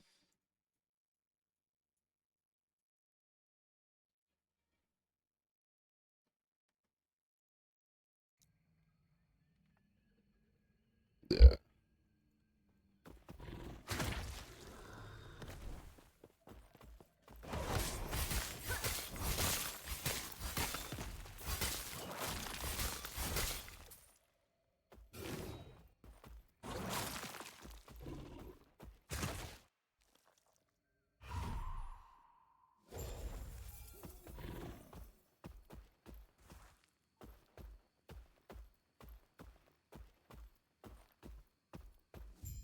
Something with it.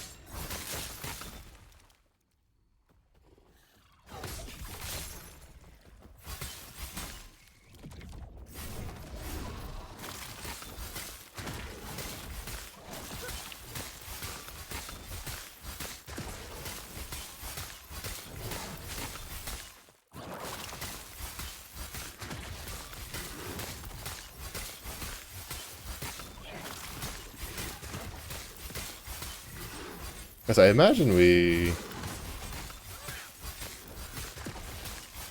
eventually get the one for transplant the cast bone curse. Our destination.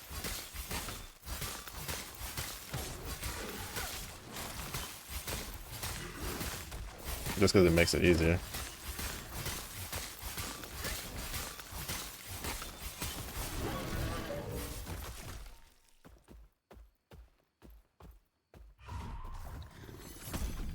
We were in a Reaper form for so long that as soon as we stopped hitting the boss, it just completely kicked us out.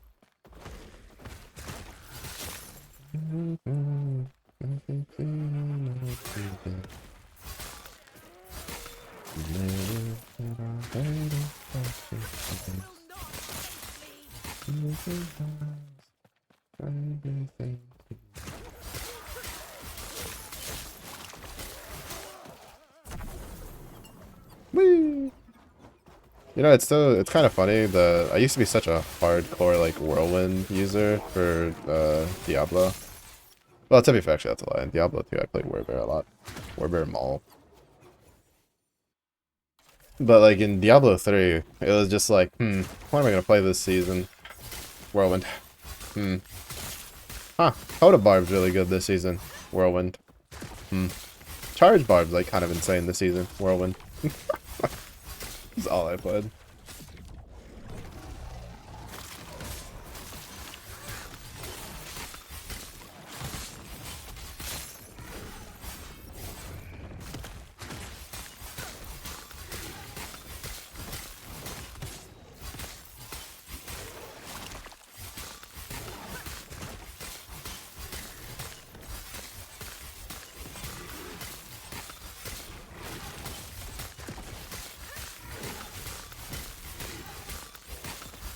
Yeah, we're definitely missing a lot of damage for like this dude.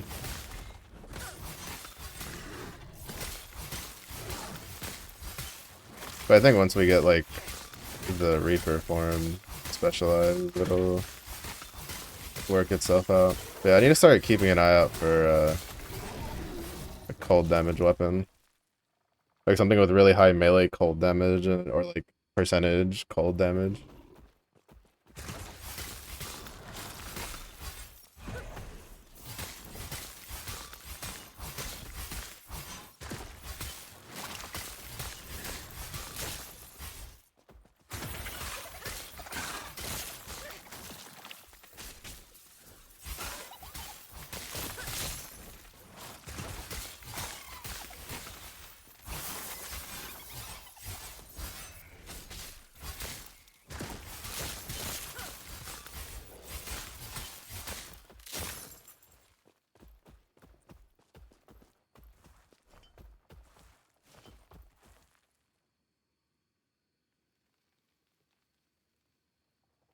Yeah, I gotta keep an eye out for the class idols.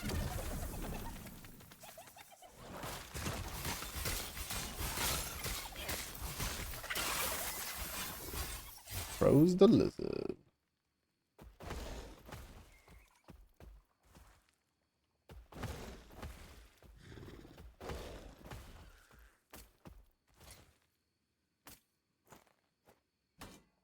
Let's see if maybe using a catalyst will bump the damage up a little bit.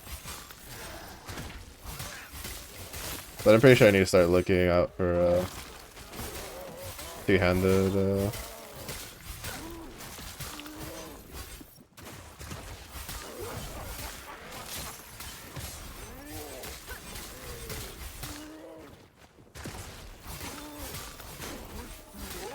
weapon.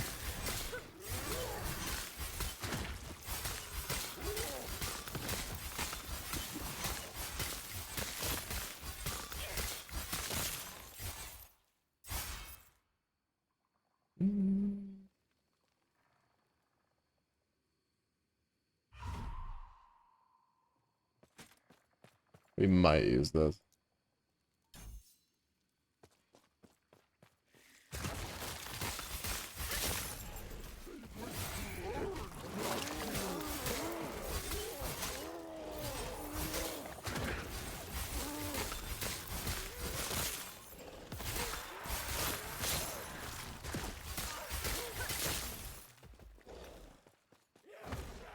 Yeah, definitely got a little bump in damage with the Catalyst.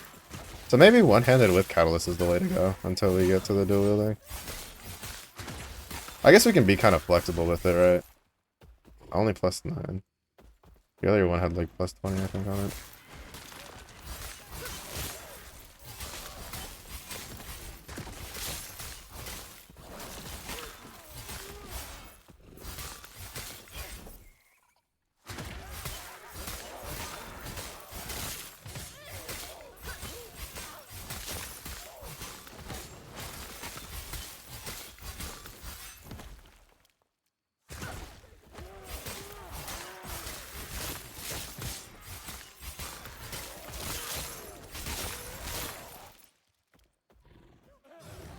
Darn. I was trying to see if I could like reach it with the dash.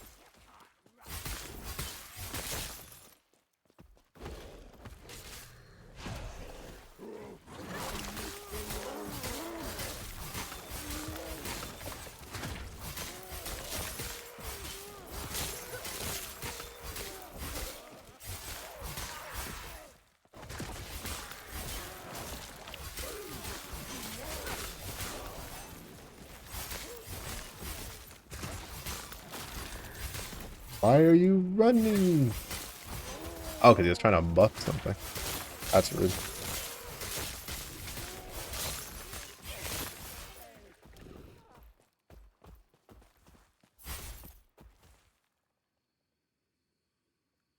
So honestly, at this point, I would just want something with like a decent amount of either melee cold damage or, yeah, no, a pretty decent roll of melee cold damage, and then I can just put % melee damage on it.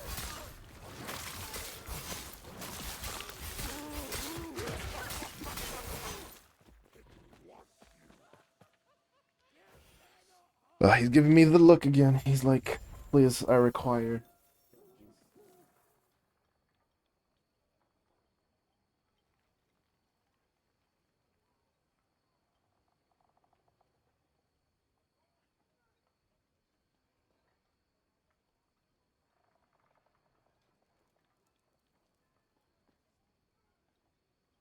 Alright.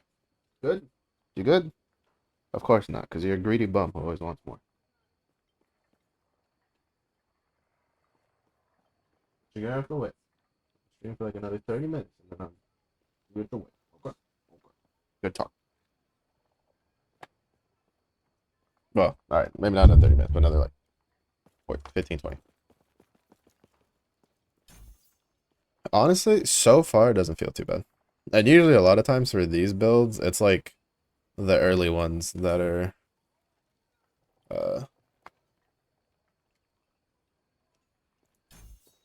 kind of rough.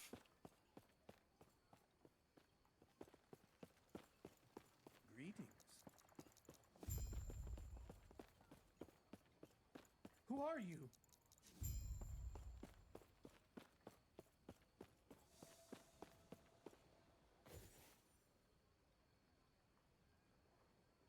What? What? Well-written in runes. I thought this would be satisfying, but I feel nothing. No matter. Oh yeah, he's having. Yeah, I'm gonna have to get the white for sure after. Because he's been kind of going for the past like hour and a half, 2 hours. It hasn't been consistent, right? Like he'll have like a stint and then he'll be chilling for like 20, 30 minutes and then he'll start scratching again.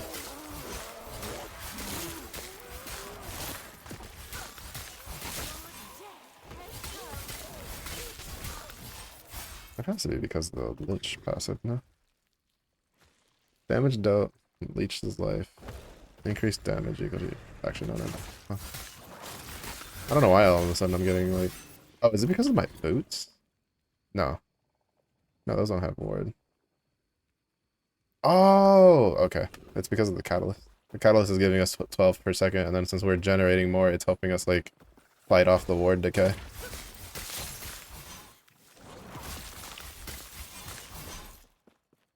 Yeah, so maybe the play is like catalyst offhand into dual wield later. Use the catalyst offhand to have to have ward per second with cold damage. And then I'll probably swap the gloves too.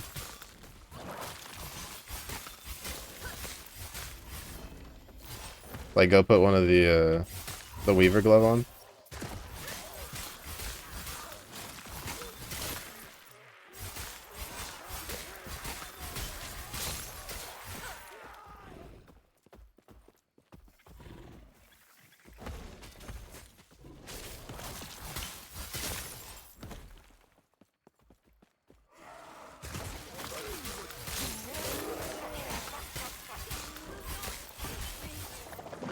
To have the extra melee attack speed. Can never have too much melee attack speed. You can really, like, there's very few builds that having, like, too much attack speed is a problem. Well, mechanically for the build.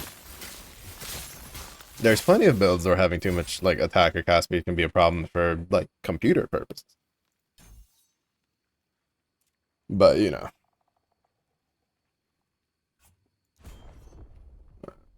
What did we want on this again? 1, 2 here. 1. Then it was like...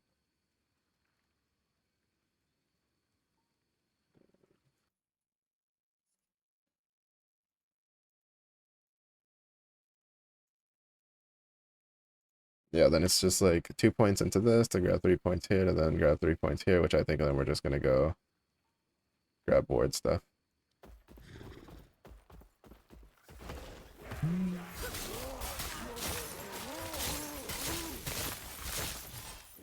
But having even just a little bit ward per second just really helps early on when you're trying to maintain ward.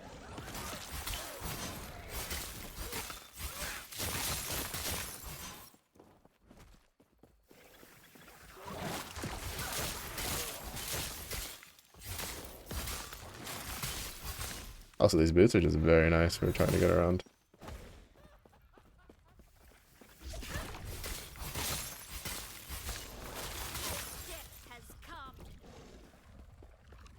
Because we get move speed, and then whenever we kill something near us, we get haste, so we go even faster.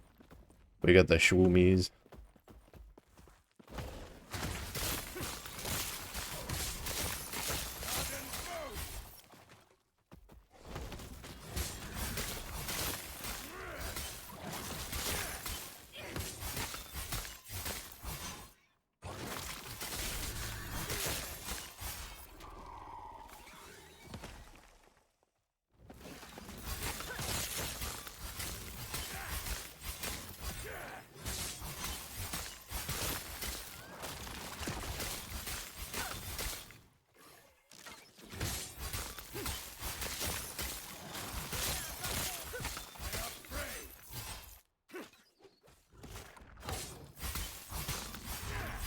So we're gonna drop out a Reaper form pretty quick.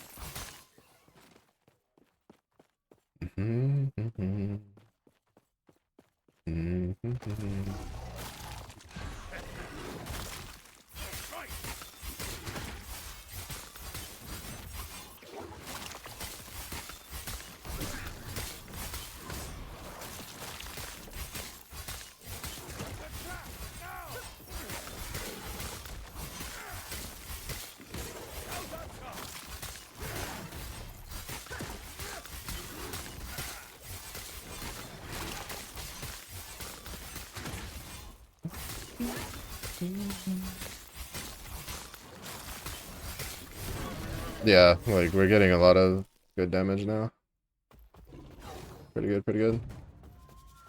I'll take runes. Runes isn't bad. Yeah, we're definitely not gonna generate a lot of bones until later on, but at least we can get a decent little bit of the mats along the way. Like we have enough of the green feathers now for the reliquary nest. So now it's back to just saving up for the fangs to be able to buy. This is why, like, I'm either gonna do a rogue or a whatchamacallit, mage build, because I want to use this wildfire embers. I want to see if I can put a build together for that, like just a fire one.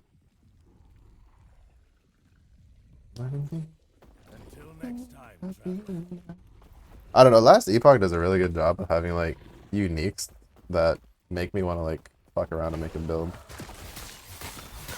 I think the most fun I ever had in Last Epoch was the time I got the Falcon Fist for the Rogue, which made Cinder Strike an unarmed skill, and I had so much fun just putting a build together because I dealt so much damage. The only downside was that at least when I did it, it was kind of hard to kind of like you hit you plateaued on the damage like pretty hard, pretty fast. It was you hit a point pretty quickly where until you could get like the red rings and stuff like that, it was really hard to get more damage out. Outside of like getting like high LP Falcon Fist and then rolling something really good on them. Alright, we'll do this and then we'll wrap it up for the night.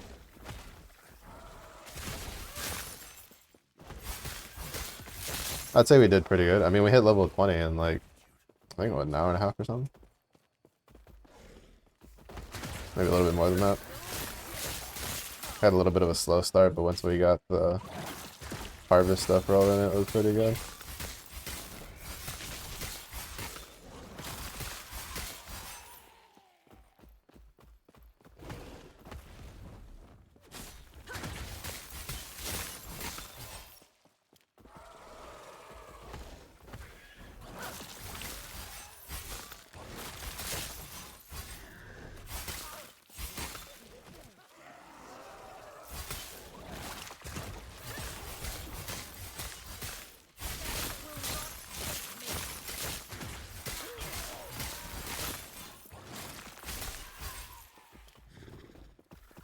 I don't want to deal with the mages. Not yet.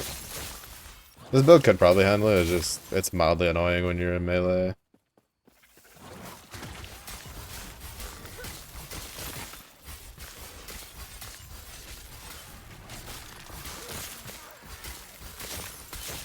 Honestly, I could see this, like, not changing the main hand and then just, like, trying to get better catalysts instead.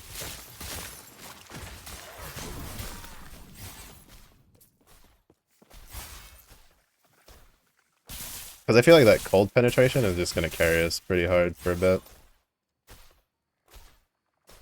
So yeah, so we get like, you know,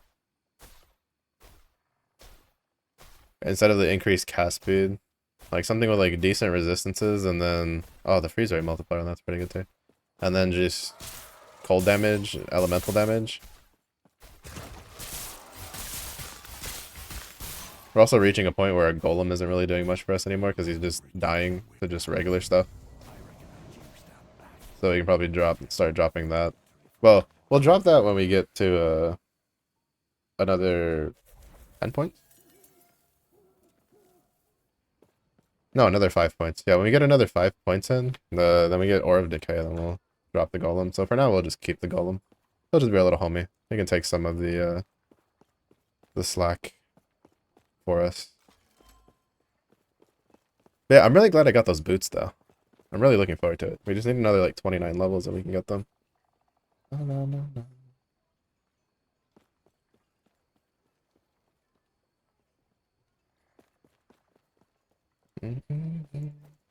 Are we gonna see if it's...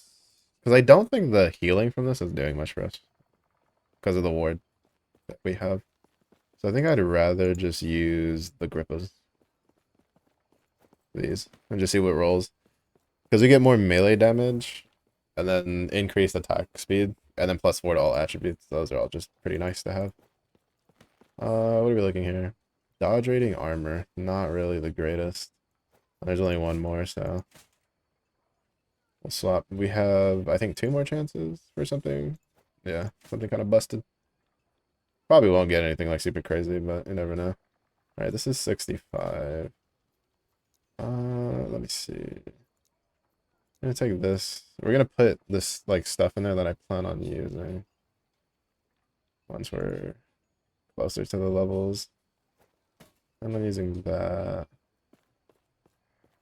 because we're not dealing necrotic damage, so that helmet's not useful. Oh, we have another one of those to use.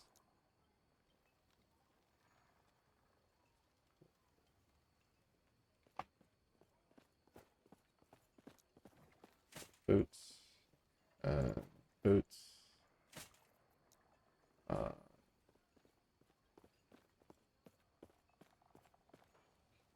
Speaking of boots, where are the boots? Am I blind? Oh, there they are. So use this helmet for sure. Just because it'll give us more ward. Just overcap our resistance. The dagger, which we'll use at a certain point. Because it's just too good of a dagger not to. I think there is another. What's the other melee weapon we want to use?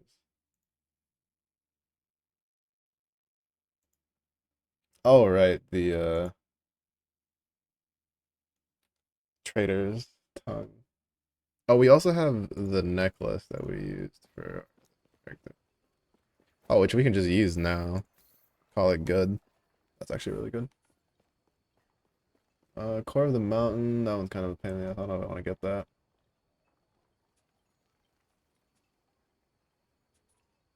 Wait, why do we use that? It uses a Falcon Fist, but I'm assuming there's something on it besides. Is it really just for the melee attack speed? Because the top 3 is just useless. Like Cinder Strike, we don't use that. Increased Cinder Strike, don't use that. Unarmed, we're not going to be unarmed, we're dual wielding. +3 to Cinder Strike, useless. +1 to Falconry, useless. So the only thing that's like really on here is the melee attack speed and the melee fire damage. Kind of curious why that's like. Why that's more useful over, say, rolling a pair of these or just rolling a pair of like good gloves.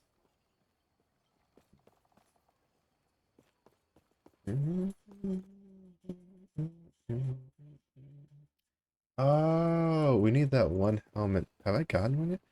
I think I had one drop and I didn't pick it up. There's a cold helmet. That's really good. For this build. Guess I'll have to just keep an eye out for it.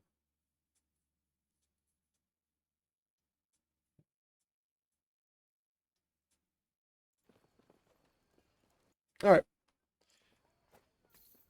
Decent little stopping point though, I say. I feel. None. Da da da da. Grab that. Grab that. No, it's nowhere up on cloud. I'm assuming we probably convert this maybe to cold? Maybe not. I don't know, we'll find out. Probably not, because we do want it to stack the different ailments for the damage bonus. So.